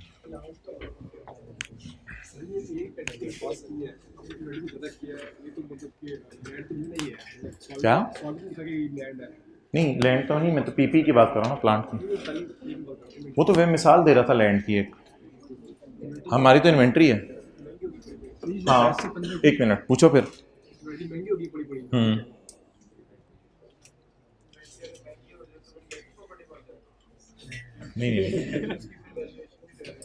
नहीं। अच्छा एक बात याद रखिएगा भाई, एक्विजिशन डेट पे ना डेटर में गेन लॉस आ जाए तो उसको प्रोविजन फॉर डाउटफुल डेट नहीं कहना। एक्विजिशन डेट पे इन्वेंट्री में लॉस आ जाए उसको NRV लॉस नहीं कहना। एक्विजिशन डेट पे डेटर में गेन लॉस आए उसको रिवोल्यूशन सरप्लस रिवोल्यूशन लॉस कहना है। या ये 16 नहीं है, या IFRS 3 और 10 पढ़े हम। एक्विजिशन डेट पे इन्वेंट्री पे गेन लॉस आए उसको आपने क्या कहना है? Revolution surplus revolution loss. किसी चीज पे भी गेन लॉस आ जाए तो उसको रिवोल्यूशन सरप्लस रिवोल्यूशन लॉस कह दें, या कोई प्लांट वगैरह तो इंपेयरमेंट लॉस भी कह दें तो कोई हर्ज नहीं। लेकिन इसको IAS 16 वाला सरप्लस लॉस नहीं समझना, यह IFRS 3 वाला सरप्लस लॉस है। तो इसलिए मैंने कहा था इन्वेंट्री की एंट्री भी वही हुआ करेगी जो PP की होती है, या जो लैंड की होती है, बिल्डिंग की होती है। इन्वेस्टमेंट डेबिट, इन्वेंट्री डेबिट और revolution surplus in working one credit. अच्छा एक स्टैंडर्ड हमने पढ़ा नहीं हुआ, दैट इज IAS 37। इससे पहले आप मुझे बता दें, any asset whose carrying amount is ₹0 always and but have a fair value for consolidation purpose and has a fair value for consolidation, लेकिन उसकी fair value जरूरी होती है consolidation के लिए। कौन बोल रहा है, क्या बोल रहा है, सही बोल रहा है, और सोचें बाकी लोग, इसने बता दिया। ऑलवेज जीरो मैंने बोला, और मैं बड़ी वसूख से बात कर रहा हूं, always that have a carrying amount of zero. internally generated brand of subsidiary, internally generated method of subsidiary, internally generated customer list of subsidiary, internally generated publishing title of subsidiary। ये चार चीजें थी जिसको IAS 38 सेपरेट फाइनेंशियल स्टेटमेंट में record करने से मना कर दो। तो एनी एसेट का नाम मुझे आपने बताना है, बोलें। हाँ, वो भी internally generated brand mastheads publishing title of subsidiary.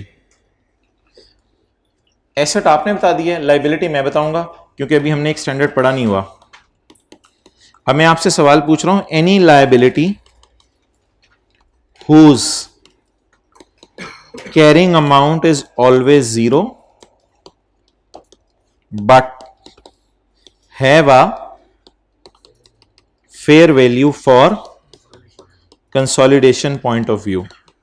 यार कंसोलिडेशन में तो हमने उल्टा के चीजें बदल ही दी है ना, जमीन आसमान का फर्क डाल दिया है। 10 रुपए की इन्वेंट्री को उठा के 15 रुपए पे ले गए हैं। IAS 2 रो के थक गया था कि 10 रुपए की इन्वेंट्री को 15 पे ना लेके जाना।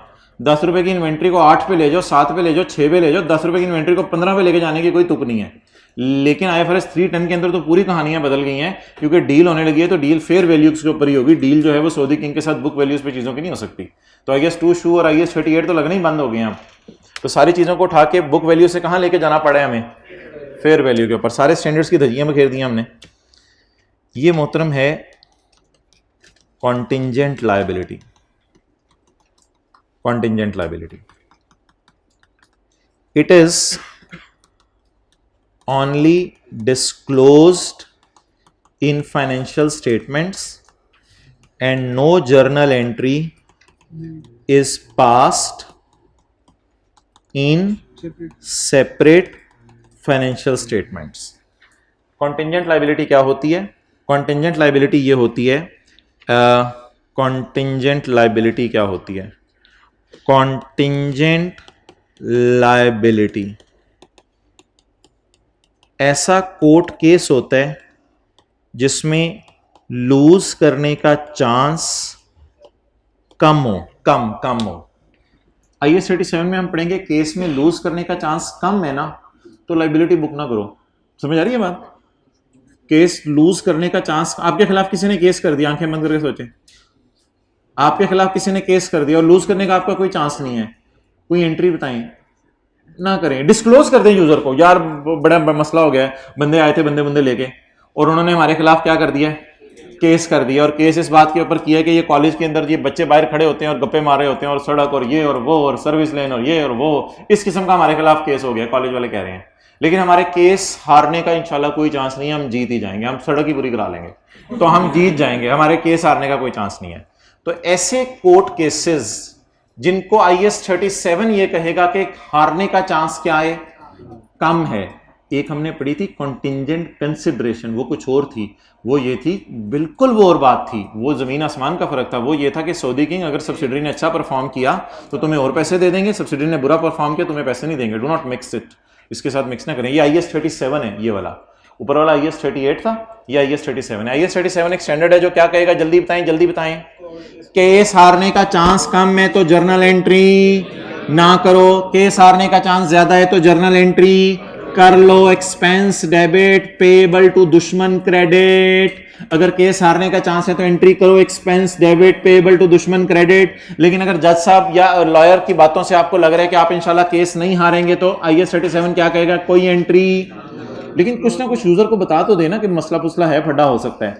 तो ये सिर्फ डिस्क्लोज किया जाता है सेपरेट फाइनेंशियल स्टेटमेंट में, जर्नल एंट्री पास नहीं की जाती। लेकिन कंसोलिडेशन पर्पज में इस कोर्ट केस की भी क्या लगवाई जाएगी, फेयर वैल्यू, जो किताबों में क्या हुआ होगा, सिर्फ डिस्क्लोज, किताबों में डिस्क्लोज हुआ होगा, लेकिन कंसोलिडेशन पर्पज के लिए हमें उसकी फेयर वैल्यू लगानी पड़ेगी।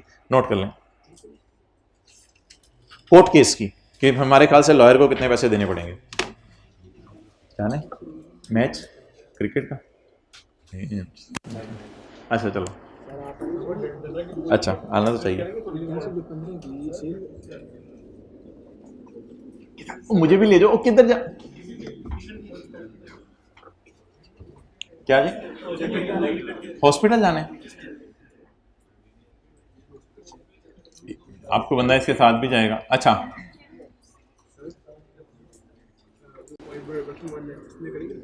किसको, अभी आंते दे। हाँ, रिवोल्यूशन लॉस डेबिट डेटर क्रेडिट,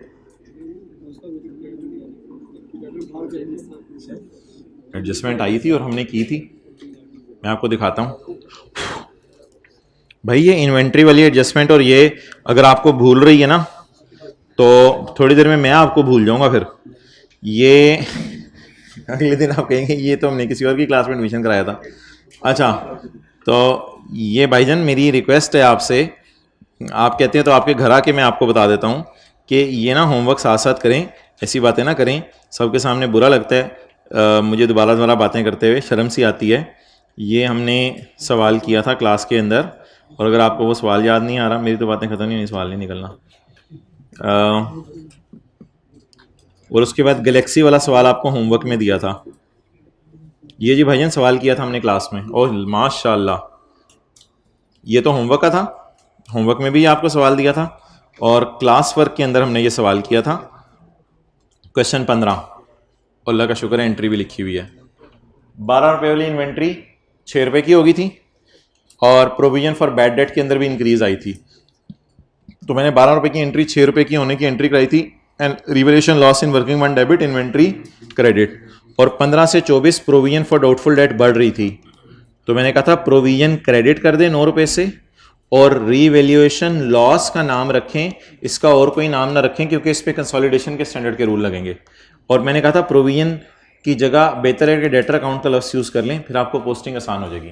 तो मुझे अच्छी तरह याद है कि रिवैल्यूएशन लॉस डेटर में और रिवैल्यूएशन लॉस इन्वेंट्री में मैंने आपको करवाया हुआ है, और करवा के आपको होमवर्क के अंदर भी दिया था। 112 वाली 62 में जा रही थी और 15 वाली 24 पे जा रही थी। तो यही इन्वेंट्री और प्रोविजन फॉर डाउटफुल डेट की एडजस्टमेंट हमने पहले की हुई है। खैर, पानी।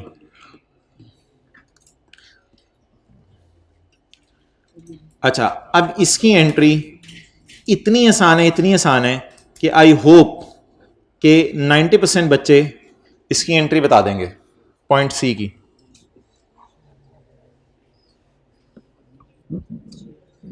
कुछ भी नहीं, 0 और 6, 0 6 के साथ लेके 0 6 के साथ carrying amount 0 0 carrying amount 0 0 excellent. A contingent liability, case हारने का लिटिल चांस, उर्दू में ये तर्जुमा बनेगा ना, कंटिंजेंट लायबिलिटी। कंटिंजेंट होती है डिपेंडेंट, जज के फैसले के बाद ही पता चलेगा। A contingent liability is disclosed, entry नहीं हुई, एंट्री नहीं हुई, बल्कि यहां लिखा होना चाहिए था, क्योंकि आपने IAS 37 नहीं पढ़ा हुआ ना, इसलिए यहां लिखा होना चाहिए था इज जस्ट डिस्क्लोज्ड। ये जस्ट क्या हुई है, सिर्फ किताबों में डिस्क्लोज हुई है। If it is disclosed then please cut the 9। और 9 क्यों मैं कट कर रहा हूं, इंशाल्लाह IAS 37 में पढ़ाऊंगा तो आप कहेंगे ओ अच्छा 9 की तो कोई एंट्री नहीं हुई होगी। जैसे मैंने आपको कहा था इंटरनली जनरेटेड ब्रांड की नहीं हुई, आपने कहा हाँ IAS 38 हमने पढ़ा हुआ है। तो इसी तरह इंशाल्लाह एक दिन आएगा कि आप IAS 37 पढ़ने के बाद कहेंगे अच्छा ये 9 तो डिस्क्लोज ही हुआ है ना सर, सिर्फ हमने तो इसकी जनरल एंट्री सोचनी है। तो बता दें 9 धोखा है, 9 धोखा है, 9 पंजाबी वाली 9 नहीं अच्छा ये 9 रुपए क्या है, धोखा है, 9 धोखा है। तो कैरिंग अमाउंट 0, लेकिन फेयर वैल्यू क्या है इसकी? 6। बताएं जी, लाइबिलिटी क्रेडिट हो गई कितने से? 6 से। वर्सेस वाली कैलकुलेशन कर लेना, 0 से 6 पे लेके जाना है। और debit expense in working, loss in working 1 कर दें, जो मर्जी नाम रखें उससे कोई फर्क नहीं पड़ता, वह वर्किंग 1 में लेके जाना है। Expense in working 1 debit and liability credit. It was not recorded in books. Contingent liability, it is only disclosed in separate financial statements. It is only disclosed in separate financial statements and no journal entry is passed in. तो 9 रुपए तो धोखा है, वो तो हमने बताया हुआ है, हमारा ख्याल है शायद 9 देने पड़े, लेकिन जर्नल एंट्री हमने कुछ नहीं की हुई। कैसे पता चला? डिस्क्लोज किया हुआ है सिर्फ। आप बता दें ये इंटरनली जनरेटेड ब्रांड टाइप कोई चीज है जो किताबों में नजर नहीं आ रही, लेकिन हमने लेके किस पे जानी है? बताएं। यहां से बस यहां ये नहीं लिखना, नो नहीं लिख देना गलती से। ओहो अच्छा इधर आना, तो यहां आपने नो नहीं करना इसको। तो 0 को 6 पे लेके चले जाएं, तो 6 का क्या आ जाएगा? आपको पता है लाइबिलिटीज बढ़ने से लॉस आता है, लाइबिलिटीज बढ़ने से लॉस आता है। एंट्री बताएं। Expense in working 1 debit, expense in working 1 debit, liability credit कितने से? 6 से। पोस्ट करेंगे कितना? -6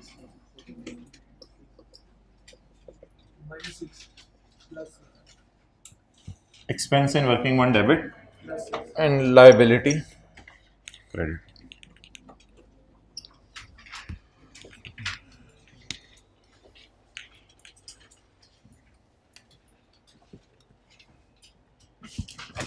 नोट कर लें ये।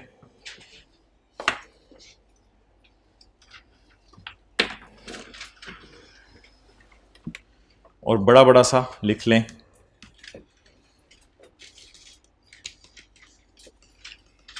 कॉन्टिंजेंट लायबिलिटी की कैरिंग अमाउंट क्या होती है? 0।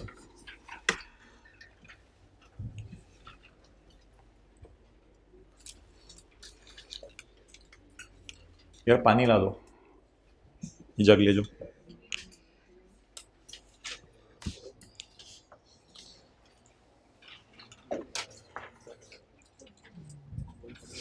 यार वो इसी चलाओ ना भाई, स्टूडेंट्स ने बंद किया हुआ है तो स्टूडेंट चला दे, डेंट्स ने बंद किया हुआ है ना।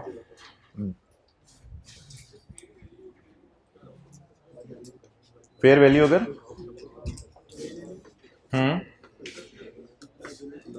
लाइबिलिटी है ना, ये मोहतरम ये दोनों एसेट्स हैं, ये लाइबिलिटी है।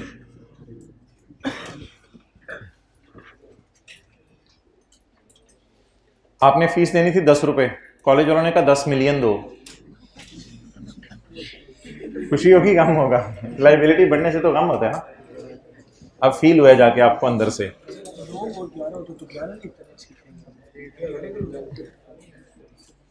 कैरिंग अमाउंट हमेशा 0 है।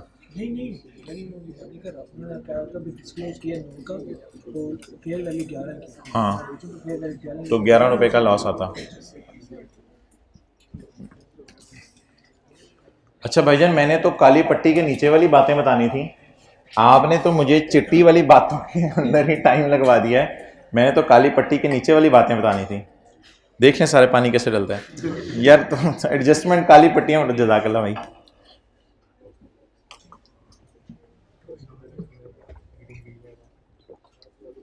उस क्लास में 3 बच्चे बैठे हुए हैं, आपको कितने नजर आ रहे हैं?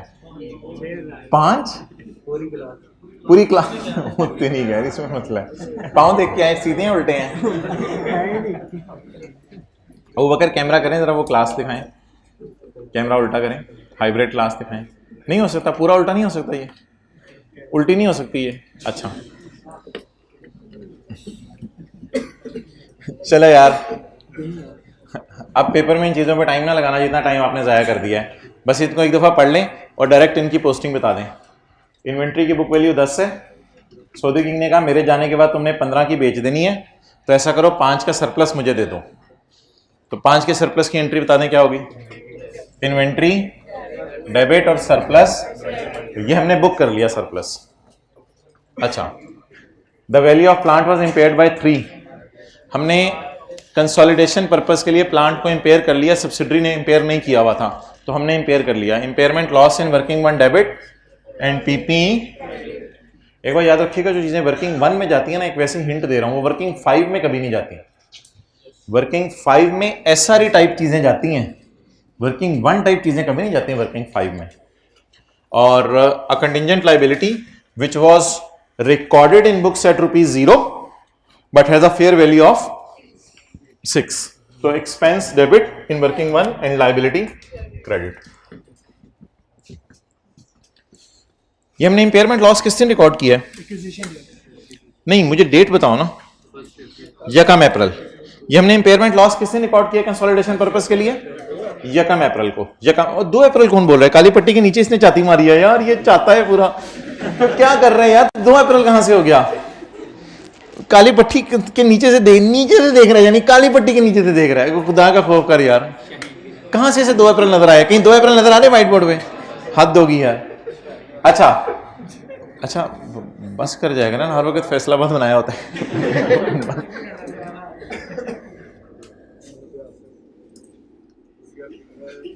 अच्छा ये बताएं, ये एंट्री वर्किंग 1 के एतबार से हमने किस दिन की है? 1 अप्रैल को।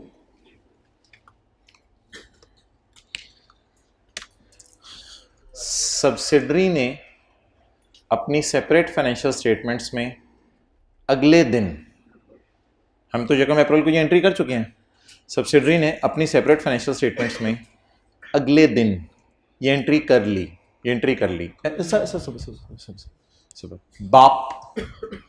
बाप सुबह एंट्री करके जाए, सुबह 1 अप्रैल को, बेटा 2 अप्रैल को आके वही एंट्री कर दे। बेटे को चित्र पढ़ने चाहिए ना, बेटे को चित्र पढ़, बाप को कुछ नहीं कहना, बाप तो प्यार करेंगे, बेटे को चित्र पढ़ने चाहिए। बाप क्या कहेगा? मैं तेरा बाप हूं, मैं 1 अप्रैल को ये करके गया था, तूने दोबारा क्यों 2 अप्रैल को कर दी? मुझे बताएं किसने ये एंट्री कर ली है? पहले जरा ये बता दें, अगली बात तो बाद में है। सब्सिडरी ने। हमने तो कंसोलिडेटेड फाइनेंशियल स्टेटमेंट बनाते हुए कर लिया ना ये एंट्री, सब्सिडरी ने अपनी सेपरेट में भी ये एंट्री कर ली है। अब सब्सिडरी को कहीं रिवर्स करें या हम अपनी वर्किंग 1 में जाकर रिवर्स कर लें? सोच लें। अब गेम ऑन होने लगी अगली तीनों एडजस्टमेंट्स में। भाईजान आपकी टेंशन चाहिए। अब सब्सिडरी को कहें कि ये रिवर्स करो, या हम वर्किंग 1 में रिवर्स कर दें इस एंट्रीज को, ताकि गुडविल शुडविल सारी हिल जाए दोबारा। ना, सऊदी किंग तो चला गया 1 अप्रैल को। इन एंट्रीज को अब हराम है छेड़ना, वर्किंग 1 को अब आप नहीं टच कर सकते। If it is done so done. Saudi king के मौजूदगी में ये सारी एडजस्टमेंट्स तय हुई हैं, इन पे कोई इख्तलाफ राय नहीं है।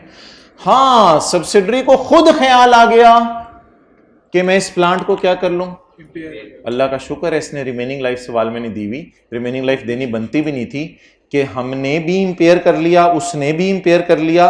तो जब वो इंपेयर कर चुका है तो फिर डेप्रिसिएशन वो सही रिकॉर्ड कर रहा है, डेप्रिसिएशन का तो फटा ही नहीं है। ठीक है, अब मुझे ये बता दें, हम सही करें या सब्सिडरी को सही? हम अपनी कंसोलिडेशन पर्पस के लिए वर्किंग 1 में दोबारा उल्टाएं, या सब्सिडरी से रिक्वेस्ट करें तो उल्टा दे? सब्सिडरी से रिक्वेस्ट करें तो उल्टा दे। क्यों? हमने वो एंट्री जो वर्किंग 1 में कर ली, वो सब्सिडरी ने अपनी सेपरेट फाइनेंशियल स्टेटमेंट में भी कर ली। मुझे तो लग रहा है इस तक भी 3 माइनस हो चुका हुआ है। माने ना माने, सोचें। मुझे तो लग रहा है इस 54 तक भी 3 माइनस हो चुका है। सोचें क्यों? It has also been recorded by, हमने तो करनी थी 1 अप्रैल को, मुझे ना रोकिएगा 1 अप्रैल से करने से, बाप है हमने तो करनी थी फॉर पर्पस ऑफ कंसोली। पहली वाली क्लासें याद है कि पेरेंट अपनी सेपरेट फाइनेंशियल स्टेटमेंट बनाता है, सब्सिडरी अपनी सेपरेट फाइनेंशियल स्टेटमेंट बनाती है, वो पेरेंट के अकाउंटेंट को भेजी जाती हैं, फिर पेरेंट का अकाउंटेंट एक consolidated set of financial statement बनाता है। तो ये पेरेंट के अकाउंटेंट ने जो consolidated set of financial statement बनानी शुरू की है, इसमें इसको ना रोकिएगा किसी चीज से। आप बताएं क्या रिक्वेस्ट है मेरी कि कौन क्या कर ले? वो काम बोले जो काम हम वर्किंग 1 में कर चुके हैं। ये लफ्ज मैंने इस पट्टी को भी हटा के बुलवाने, इस पट्टी को भी हटा के बुलवाने। जो काम हम वर्किंग वन में कर चुके हैं, अगर वो काम सब्सिडरी भी सेपरेट फाइनेंशियल स्टेटमेंट्स में कर ले तो हम रिवर्स करें या सब्सिडरी को रिवर्स करें? अच्छा मुझे बताएं जरा, सब्सिडरी को रिवर्स कैसे करवाएं? इंपेयरमेंट लॉस उल्टाने की एंट्री को बंदा बता सकता है क्लास में? नहीं, पहले मुझे P&L टाइप को एंट्री बताने की कोशिश करें। इंपेयरमेंट लॉस उल्टाने की एंट्री, यार ये देखो ना, उल्टाने की एंट्री, पीपी डेबिट और इंपेयरमेंट लॉस क्रेडिट। लेकिन 2 अप्रैल का मतलब है आफ्टर एक्विजिशन। 2 अप्रैल का क्या मतलब है? आफ्टर एक्विजिशन वाली एडजस्टमेंट्स कहां जाती हैं? वर्किंग वन में या एसआरई में? एसआरई में। तो इसको काट के हम क्या लिखेंगे? एसआरई। कितने रुपए से? 3 रुपए से।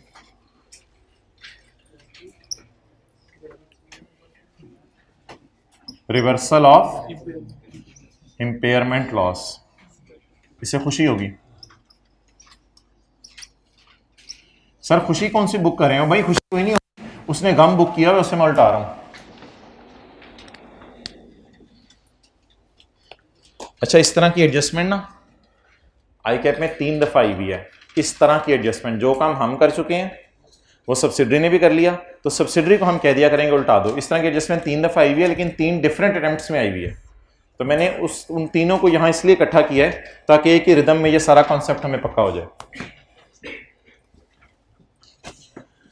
ये एडजस्टमेंट अगर आप कर देना तो कमाल हो जाए। एक मिनट, अगर कोई नोट करे यार, कैमरा उधर करो। 2 अप्रैल है या यकम अप्रैल है? 2 अप्रैल है। तो प्री यानी प्री वाली कोई एडजस्टमेंट है या यकम अप्रैल के बाद वाली है? बाद वाली। और आपको पता है क्लोजिंग माइनस प्री पोस्ट वाली एडजस्टमेंट इधर होती हैं, तो इसलिए पीपी डेबिट और एसआरई क्रेडिट।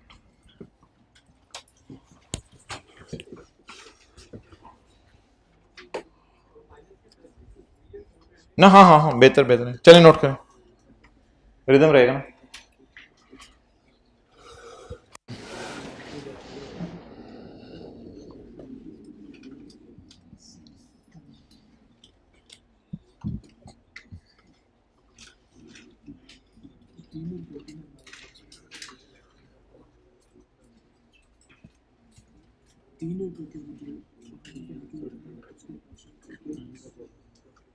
हाँ जी भाई, आप अगली एडजस्टमेंट पढ़ के इस पे जान मारे हो। आपसे अगले वाले भाई, अगले अगले पीछे क्यों दिख रहा है? अगले वाले भाई सिर्फ अपने हाथ को थोड़ा सा आगे करें। हाँ, इनको।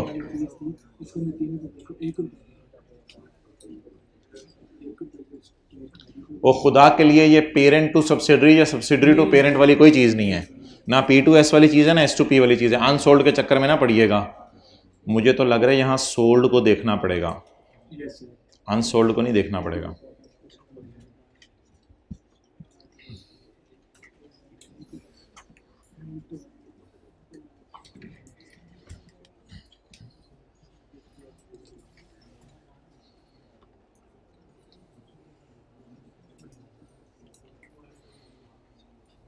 ओके, इधर देखें जी।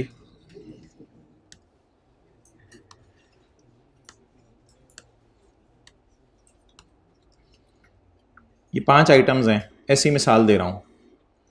तो ये हमारी कोई 100% इन्वेंट्री टाइप चीज़ है, तो ये शायद 80% इन्वेंट्री टाइप की चीज़ है, और ये 20% इन्वेंट्री। ठीक है,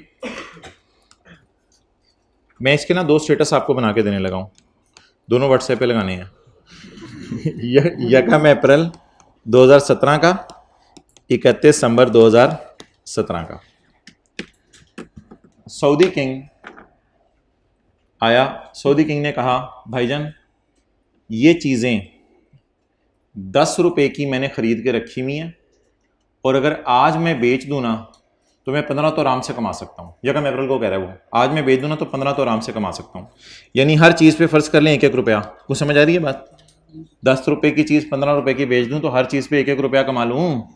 तो मैं ये सारी चीज़ें जो है वो 10 रुपए की खरीदनी हुई है, मैं सारी 15 रुपए की बेच सकता हूँ, यानी हर चीज़ पे प्रॉफिट कितना कमा सकता हूँ? 1-1 रुपया। तो ऐसी सूरत में हम सऊदी किंग की रिक्वेस्ट के ऊपर वर्किंग वन में एक एडजस्टमेंट करेंगे, सऊदी किंग की अर्निंग को बढ़ाएंगे। कितने रुपए से बढ़ाएंगे? 5 रुपए से। असल में ये जीपी है, असल में ये जीपी था, ग्रॉस प्रॉफिट था, क्योंकि चीजें बेचने पे ग्रॉस प्रॉफिट आता है। 10 रुपए की चीज 15 की बेचोगे तो ग्रॉस प्रॉफिट आएगा। ये जीपी था जो सब्सिडरी की सेपरेट फाइनेंशियल स्टेटमेंट में बुक होना था सऊदी किंग के जाने के बाद, लेकिन हमें कंसोलिडेशन के स्टैंडर्ड ने मजबूर किया, फोरसीन जीपी को बुक करो फोरसीन जीपी को बुक। जो काम हमने वर्किंग वन में कर दिया वो सब्सिडरी ने भी सेपरेट फाइनेंशियल स्टेटमेंट में कर दिया। जब सब्सिडरी के पास हम गए तो पता चला साल के एंड पे उसके पास सिर्फ 20% इन्वेंट्री पड़ी है। हमने कहा सब्सिडरी 31 दिसंबर को ये कहां गई, ये कहां गई, ये कहां गई? सब्सिडरी ने कहा बिक गई। हमने कहा इसका मतलब है एक 4 का प्रॉफिट तुमने बुक भी कर लिया है। उसने कहा हाँ मैंने भी 4 का प्रॉफिट बुक कर लिया है। मैंने कहा हमने तो वो ऑलरेडी कंसोलिडेशन पर्पस के लिए बुक कर लिया हुआ था। उसने कहा मैंने तो बेचना था, मैंने तो बुक करना था, क्योंकि तुम्हारे कंसोलिडेशन की वजह से चीजें 10 पे 15 गई थी। मैंने IS2 सेपरेट फाइनेंशियल स्टेटमेंट में लगाया हुआ है, मैं अपनी चीजें 10 से 15 पे सेपरेट बुक्स में नहीं लेके गया था। तुम सिर्फ कंसोलिडेशन पर्पस के लिए 10 से 15 पे चीजें ले गए थे। मैं तो IS2 फॉलो करती हूं सेपरेट फाइनेंशियल स्टेटमेंट में, मैं अपनी चीजें 10 से 15 पे नहीं लेके गई थी, मैंने चीजें 10 पे ही रखी थी, और वो 10 वाली जो चीजें थी 15 की बेचनी थी। तो इसका मतलब है 5 का प्रॉफिट कमाना था, 5 के प्रॉफिट में से 20% प्रॉफिट अभी तक मैंने नहीं कमाया, वो मेरे स्टॉक में पड़ी हुई है। 80% मैं कमा के बुक कर चुकी हूं। तो मुझे बता दें क्या 80% प्रॉफिट सब्सिडरी के जीपी में पड़ा होगा? बोले ना, किन फाइनेंशियल स्टेटमेंट्स में? सेपरेट में, जिसको हम 1 अप्रैल को कंसोलिडेशन पर्पस के लिए रिकॉर्ड कर चुके।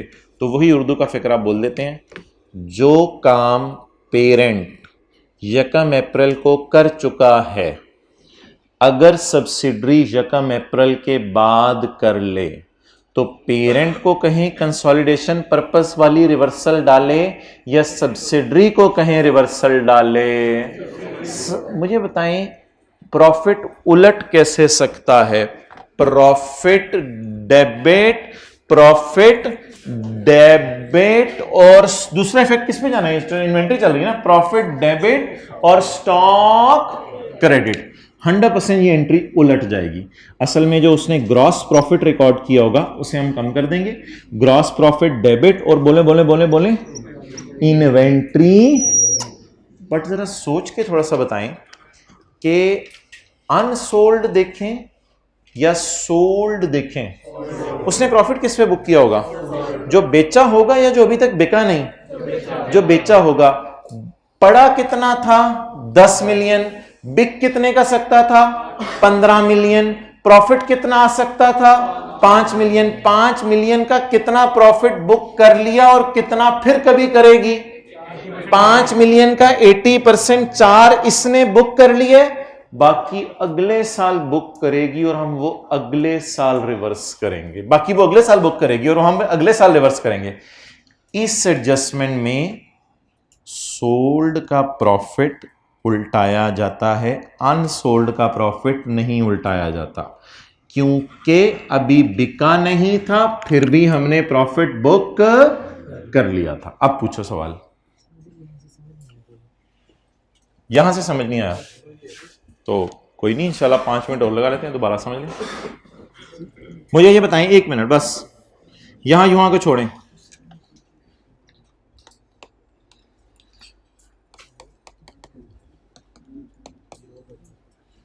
IS2 क्या कहता है? 5 रुपए का प्रॉफिट बुक कर लूं? नहीं। कंसोलिडेशन का स्टैंडर्ड कहता है कि प्रॉफिट बुक करो। तो यहां यूं से समझ नहीं आया तो उसको छोड़ें। कंसोलिडेशन का स्टैंडर्ड कहता है प्रॉफिट बुक करो। एसेट का नाम बताएं। इन्वेंट्री कहते हैं इन्वेंट्री डेबिट और revaluation surplus in working one credit. अच्छा, मुझे तो ये जीपी ही फील हो रहा है। कंसोलिडेशन का स्टैंडर्ड जो मर्जी इसका नाम दे दे, सोचें जरा, जीपी टाइप की चीज़ है ना। 10 रुपए की चीज़ें 15 रुपए की बिकनी है तो जीपी टाइप चीज़ है। ये जीपी कितना बना? 5। ये किसने बुक कर लिया? कंसोलिडेटेड फाइनेंशियल स्टेटमेंट्स में पेरेंट के अकाउंटेंट ने बुक कर लिया सेपरेट फाइनेंशियल स्टेटमेंट को छेड़े बगैर। सब्सिडरी ने अपनी सेपरेट फाइनेंशियल स्टेटमेंट में यकम अप्रैल को ये स्टॉक स्टिल किस पे रखा होगा? 10 रुपए पे। जब सब्सिडरी को कोई सेलर आया इसके पास बायर आया इसके पास, वो चीजें खरीदने लगा, तो सब्सिडरी ने इसमें से 80% चीजें बेच दी। अब अगर सब्सिडरी ने इसमें से 80% चीजें बेच दी तो सब्सिडरी के पास स्टिल कितनी पड़ी हैं? सब्सिडरी ने कितनी चीजों पे प्रॉफिट रियलाइज / रिकॉर्ड कर लिया है? उस 5 को पकड़ लें, बस डायग्राम मेरी छोड़ दें। सब्सिडरी ने कितनी पे प्रॉफिट बुक कर लिया है? 4 पर। 4 का प्रॉफिट, 4 पर नहीं मादर, 4 का प्रॉफिट सब्सिडरी ने क्या कर लिया? बुक कर लिया। कितना प्रॉफिट ऐसा है जो सब्सिडरी बुक नहीं कर सकी क्योंकि इसकी चीजें बिकी नहीं? 1 का प्रॉफिट। ये 1 का प्रॉफिट सब्सिडरी कब बुक करेगी? इस साल या अगले साल बिकने पे? जब अगले साल वो बिकेगा तो वो भी हम रिवर्स कर लेंगे। तो फिलहाल इस 4 को मैं क्या करूं? वो मैं भी रिकॉर्ड कर चुका प्रॉफिट, सब्सिडरी भी अपनी सेपरेट फाइनेंशियल स्टेटमेंट, सब्सिडरी ने क्या एंट्री की होगी अपनी सेपरेट फाइनेंशियल स्टेटमेंट में? कैश डेबिट सेल क्रेडिट और cost of sale debit inventory credit. ये एंट्री करके ऑटोमेटिकली इसने अपना जीपी बुक कर लिया होगा। तो जो सब्सिडरी जीपी बुक कर चुकी है उसको मैं क्या कर दूं? सब्सिडरी को कंसोलिडेशन पर्पस के लिए ये रिवर्स कर दूं, ये सोचते हुए कि सेपरेट किताबों में उसने कितना प्रॉफिट बुक कर लिया है?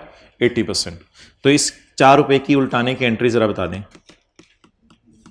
इन्वेंट्री क्रेडिट और ग्रॉस प्रॉफिट डेबिट। और खुदा ना खास्ता अगर P&L का सवाल आ गया तो मैं अभी आपको बताऊंगा क्या डेबिट होगी इसकी जगह? Cost of sale. लेकिन फिलहाल बैलेंस शीट का सवाल है तो किसको मजबूर करें? SRE debit inventory. अच्छा, उर्दू का फिक्रा वो दोबारा बोल दें। जो काम हमने कंसोलिडेशन पर्पस के लिए यकम अप्रैल को कर लिया और सब्सिडरी ने वो काम यकम अप्रैल के बाद कर लिया, तो सब्सिडरी को रिक्वेस्ट करें ये तुझे काम नहीं करना चाहिए था, इस काम को तू क्या कर ले? रिवर्स कर ले। प्रॉफिट उल्टाने की entry, GP debit inventory credit. कितना उसने प्रॉफिट बुक किया है? 5 बुक किया है। 5 का 100% बुक किया है। फिलहाल 5 का कितने % बुक किया है? 80%। 4। और अगले साल इंशाल्लाह जीपी डेबिट इन्वेंट्री क्रेडिट 1 रुपए से और हो जाएगा। इसकी जगह क्या लिख दूं? एसआरई। करवाएं जी एंट्री। एसआरई डेबिट, जीपी उल्टाना है, जीपी रिवर्स और इन्वेंट्री क्रेडिट।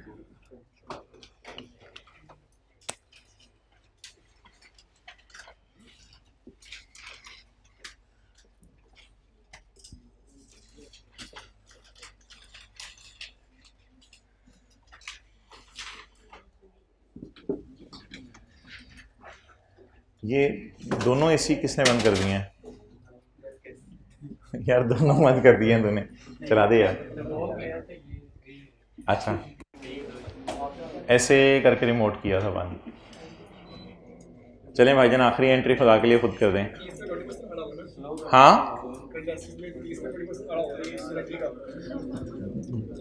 अच्छा अब इस साइड से अगर आपने सोचना है तो इस साइड से सोच लें। थोड़ा टाइम फिर भाई लगवाना चाह रहे हैं, मैं तो कह रहा हूँ जो किया उसे उल्टा दिया करें, लेकिन भाई टाइम लगवाना चाह रहे हैं वो मैं लगा देता हूँ। असल में अब इधर 1 रुपया पड़ा रह गया इन्वेंट्री के अंदर, ये 1 रुपया इंशाल्लाह अगले साल रिवर्स हो जाएगा। अगले साल की एंट्री होगी जीपी डेबिट इन्वेंट्री क्रेडिट।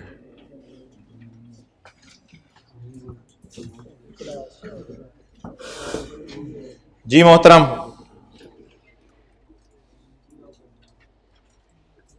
अच्छा अभी तक आप क्या फील कर रहे हैं? सब्सिडरी ने जितना काम किया हम उतना क्या कर रहे हैं? रिवर्स करें। सब्सिडरी ने 3 रुपए का इंपेयरमेंट लॉस रिकॉर्ड किया, हमने कहा यार उल्टा दे। सब्सिडरी ने 80% इन्वेंट्री बेची, हमने कहा यार उल्टा दे, हमने पहले ही कर लिया हुआ है। इधर देखें क्या हुआ है।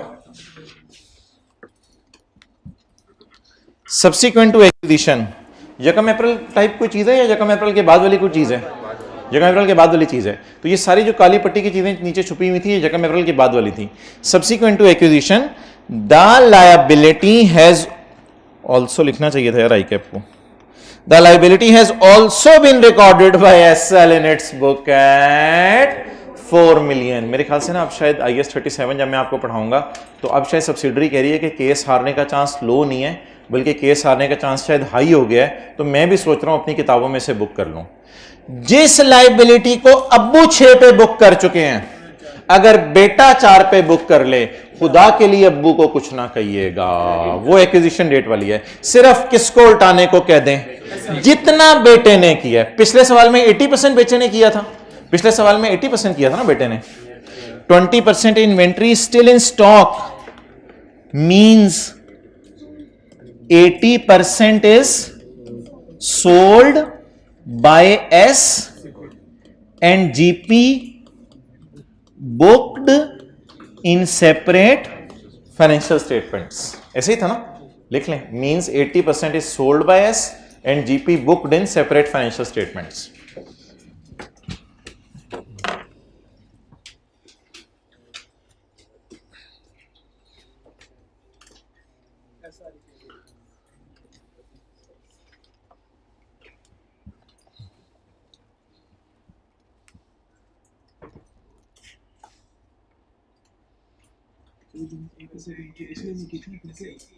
हाँ जी,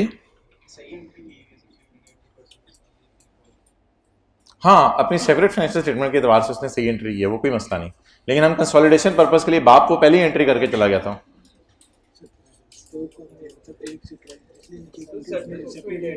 हाँ,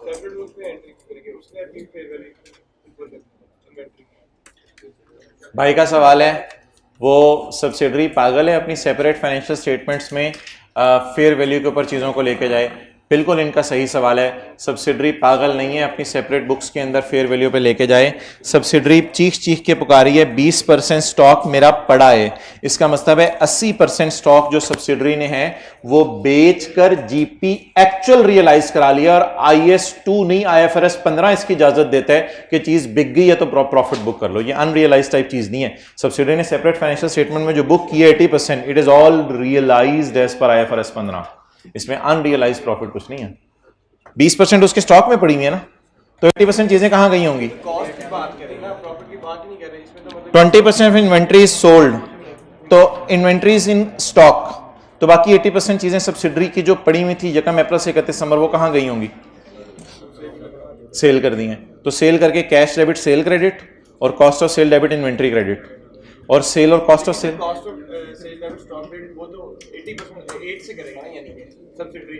जी बिल्कुल। और कैश डेबिट सेल क्रेडिट कितने से करेगा? 13 रुपए से, शायद वो 12 रुपए से। तो फिर वो वही बनेगा ना, 12 रुपए बनेगा ना। तो 12 और 8 का डिफरेंस 4, वो तो बेच दिया ना उसने, कि नहीं? ओके, चलें जी। अब मुझे बता दें किसका काम रिवर्स कर रहे हैं? जितना सब्सिडरी ने जितना जैसे किया वो रिवर्स कर रहे हैं, या पेरेंट वाला रिवर्स कर रहे हैं? जितना सब्सिडरी ने जैसे किया। इधर सब्सिडरी ने कितना काम कर लिया था? 80%, तो हमने उसे क्या कर दिया? रिवर्स। इधर सब्सिडरी ने कितना काम किया? 6 से या 4 से? बाप ने कितने से किया? 6 से। बेटे ने कितने से किया? 4 से। सिर्फ रिवर्स किसको करें? बाप वाले को, बेटे वाले को? बेटे वाले को। वो कहती रहेगी 4 की लायबिलिटी है, हमारा स्टिल ख्याल है कितने की लायबिलिटी है? शायद 6 की लायबिलिटी है। तो 4 की एंट्री सब्सिडरी अपनी फाइनेंशियल स्टेटमेंट्स में कर चुकी है। अब बता दें इस एंट्री को उल्टाने का कोई तरीका? तीनों एंट्रीज मैंने उल्टाई हैं, इस एंट्री को उल्टाने का तरीका, लायबिलिटी। ये का एंट्री करते हुए क्या सोच रहे हैं कि इस एंट्री को हिट कर रहे हैं? नहीं, सब्सिडरी की सेपरेट बुक्स में डबल एंट्री को रिकॉर्ड होगी, उसको हिट कर रहे हैं। लायबिलिटी डेबिट और एक्सपेंस क्रेडिट, ये लायबिलिटी उल्टाने की एंट्री है। लेकिन एक्सपेंस की जगह सर आपका सवाल लेता हूं मैं जी, करें एंट्री भाई। Liability debit, liability reversed. अब मैं तफसील से लिख रहा हूं ताकि आपको कंफ्यूजन ना रहे। In separate financial statements, liability reversed in separate financial statement, GP reversed in separate financial statement, revaluation impairment reversed in separate financial statements। कितना जी? बस अब ठीक है, सवाल का मैं टोटल नहीं कर रहा, टोटल तो आप खुद घर जाके कर लीजिएगा। जी मोहतरम, सवाल पूछो।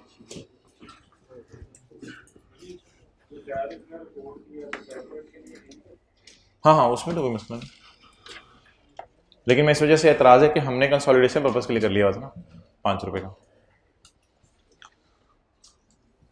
को एक से इसलिए क्रेडिट नहीं किया कि हमने कंसोलिडेशन में सिर्फ बनाया था, उधर नहीं बनाया था तो इसी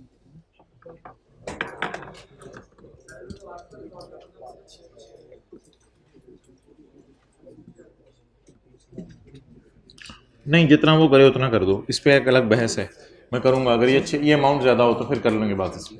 अगर उसने एक रिकॉर्ड किया होता तो सिर्फ हम एक को एक रिवर्स करते हैं, ये पहले जो सोचे ना 20% वो नहीं, चार के लिए जितना सोल्ड है उतना रिवर्स करना है बस।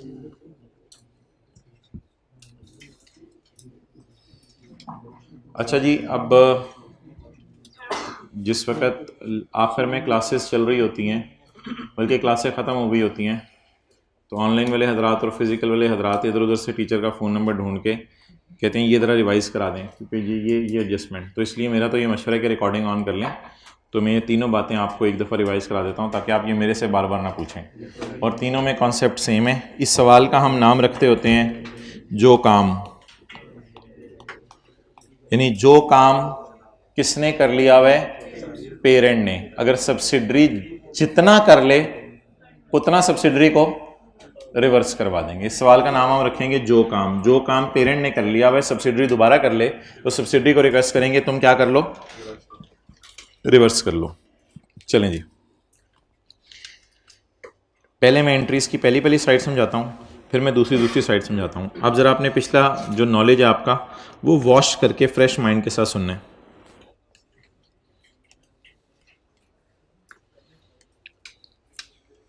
अच्छा, इस सवालों में भी आधे नंबर लेने आसान है। क्यों आसान है? एडजस्टमेंट की जो पहली वाली साइड है वो तो आसान है ना, वो तो मार्क्स गिविंग है। चलें स्टार्ट करें जी। इन्वेंट्री कैरिंग अमाउंट कितनी है? 10 और फेयर वैल्यू 15। अब इस जीपी को स्टॉक बिकने का इंतजार ना करें। सऊदी किंग जा रहा है, आप डील खत्म करें, चीज़ों को फेयर वैल्यू पर लाएं, उसको जाने दें। तो अगर ये बिजनेस बंद भी होता ना आज, तो आपने स्टॉक को बेचना ही था बाजार में 10 रुपये वाले 15 रुपये को। तो सऊदी किंग कहेगा भाईजान आप मेरा मामला खत्म करें और छोड़ें, मुझे फारग करें। तो 10 वाली चीज़ 15 रुपये के अंदर जो है वो हमारी मार्केट में हो गई है। तो inventory debit, revaluation surplus in working 1 credit. दिखने में गौर करें, ये जीपी बुक हो रहा है, गौर करें, सोचें, ये जीपी बुक हो रहा है। असल में फ्यूचर का जीपी शायद हम बुक करने की कोशिश करें, हालांकि भी चीज़ें बिकी, लेकिन कंसोलिडेटेड फाइनेंशियल स्टेटमेंट बनाते हुए ये एंट्री करना जरूरी है।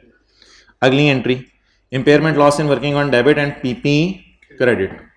और उससे अगली एंट्री कॉन्टिंजेंट लायबिलिटीज को सब्सिडरी IAS 37 की रोशनी में अपनी सेपरेट फाइनेंशियल स्टेटमेंट में रिकॉर्ड नहीं करती, डिस्क्लोज कर देती है। डिस्क्लोज करने का मतलब ये नहीं कि 9 रुपए की जमा एंट्री हो गई है। तो कैरिंग अमाउंट इसकी 0 आ गई। हमने अपने लॉयर से कहा, लॉयर ने कहा भाईजान आपने ठुक जाना है, ये 6 मिलियन की आपको लायबिलिटी पड़ जानी है, खुदा के लिए आप बुक कर लें। तो फिर expense in working 1 debit and बोले लायबिलिटी क्रेडिट, ये एंट्री हो जाएगी। ये 3 एंट्रीज हो गई फॉर कंसोलिडेशन पर्पस ऑन 1 अप्रैल सुबह 9 बजे। अब इन तीनों कामों को हमने तो करना ही था वर्किंग 1 में गुडविल निकालने के लिए, लेकिन इन तीनों में से कोई काम सब्सिडरी भी कर ले तो फिर हमारे हाथ पांव फूल जाएंगे, हम कहेंगे भाई दोबारा कर रहा है तो काम। चलें जी, हमने 3 का इंपेयरमेंट लॉस कंसोलिडेशन पर्पस के लिए बुक कर लिया। 1 अप्रैल को हमने किया, सब्सिडी ने किस दिन कर लिया? 2 अप्रैल को। तो सब्सिडी ने इंपेयरमेंट लॉस बुक कर लिया। सब्सिडी कहेंगे भाई तेरी मेहरबानी, बाप 1 अप्रैल को एंट्री करके गया, तू बड़ा पुत्र ना बन और 2 अप्रैल को दोबारा एंट्री करने की जरूरत नहीं है। तू एंट्री उल्टा, एंट्री उल्टाने की बताएं कैसे उल्टेगी?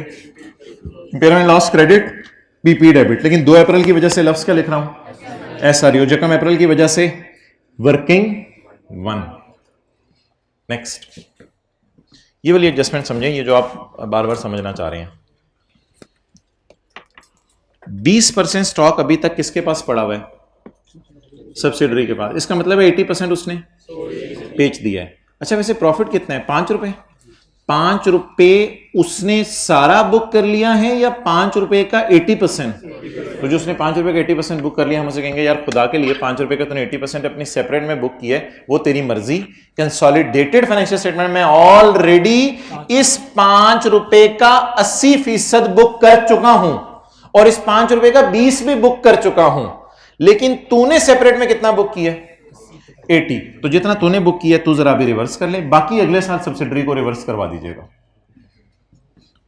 और जितने से सब्सिडरी ने लाइबिलिटी बुक की उतने से सब्सिडरी को कहें कि बाप एंट्री कर गया था 6 की, पुत्र ना तो ज्यादा बन 4 की एंट्री जो तूने की है, इस 4 की एंट्री को क्या कर, उल्टा। 4 की एंट्री उल्टे की कैसे, liability debit and expense credit. Okay, ये सारी एंट्रीज कर लेने के बाद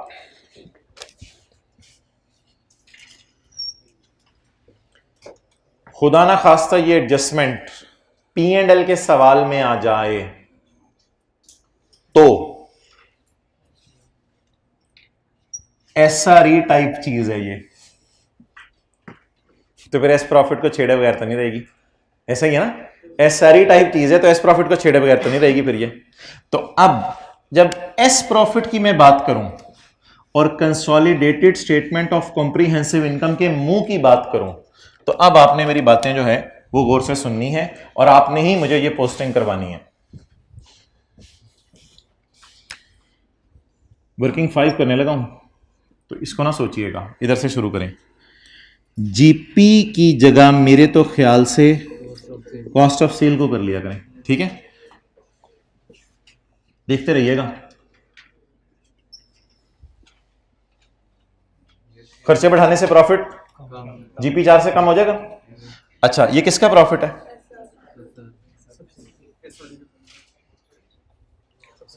खर्चे बढ़ाने से प्रॉफिट कम हो जाएगा, तो पहले तो कॉस्ट ऑफ सेल को मुंह पे जाके डेबिट कर दें, और एसआरई टाइप चीज है तो साथ कहां जानी है, एस के प्रॉफिट में। जीपी क्या होगा, रिवर्स कितने से, 4 से। अल्लाह का शुक्र है एसआरई की सारी चीजें सिवाय डिविडेंड के एस प्रॉफिट में जाती हैं, सारी चीजें फॉर द ईयर वाली। इंपेयरमेंट लॉस एडमिन एक्सपेंसेस में पड़ा होता है, तो एडमिन एक्सपेंसेस कम करने हैं, एडमिन एक्सपेंसेस कम करने हैं। कम करने का मतलब खुशी बुक करें, इंपेयरमेंट लॉस रिवर्स कितने से, 3 डॉलर से। एडमिन एक्सपेंसेस कम करने हैं। The liability is also recorded by subsidiary at ₹4। ना लाइबिलिटी तूने भी बुक कर लिया है, निकाल इसको इधर से। लाइबिलिटी इज ऑल्सो रिकॉर्डेड कितने से, 4 से, तो तूने लाइबिलिटी बुक कर लिया है, उल्टा इसको। और लाइबिलिटी कम होने से अर्निंग्स बढ़ जाएंगी, लाइबिलिटी रिवर्स करें कितने से, 4 से। तो एक बार याद रखिएगा, जो भी एसआरई में एडजस्टमेंट होगी ना पेपर में, वो फॉर द ईयर साथ कहां होगी, एस प्रॉफिट में भी। अब P&L के मुंह के एंगल से ये एडजस्टमेंट जरा मुझे सोच के बता दें। The impairment loss is also recorded by subsidiary in separate financial statements. तो मुझे तो लग रहा है इस सब्सिडरी के एडमिन एक्सपेंसेस के अंदर इंपेयरमेंट लॉस आ रहा है जो मुझे निकालना पड़ेगा, क्योंकि ऑलरेडी बुक हो चुका है। The GP is also recorded by subsidiary, cost of sale बढ़ाएं ताकि जीपी रिवर्स हो। The expenses amounting to 4 have also been recorded in the name of liability by subsidiary in its separate financial statements. तो expenses को क्या कर दें, कम कर दें। And everything which will hit SRE will also hit S profit for the year. वो S profit for the year को hit करें, ये नोट कर लें P&L के एंगल से, ये तीनों एडजस्टमेंट्स, ठीक है। 80 YouTube पे अपलोड होगा।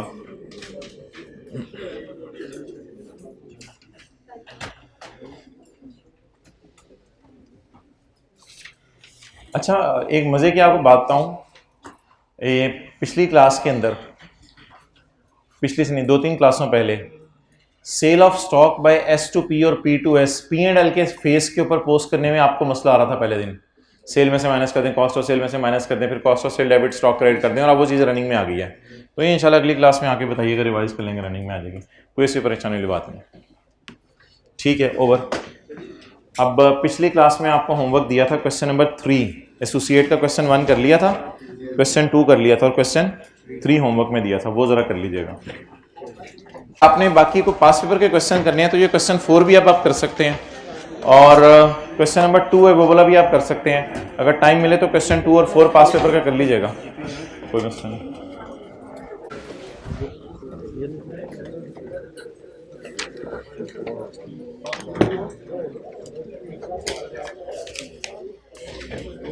पास पेपर का क्वेश्चन 3 और 4 अगर आप करना चाहें तो कर सकते हैं। कंसोलिडेशन का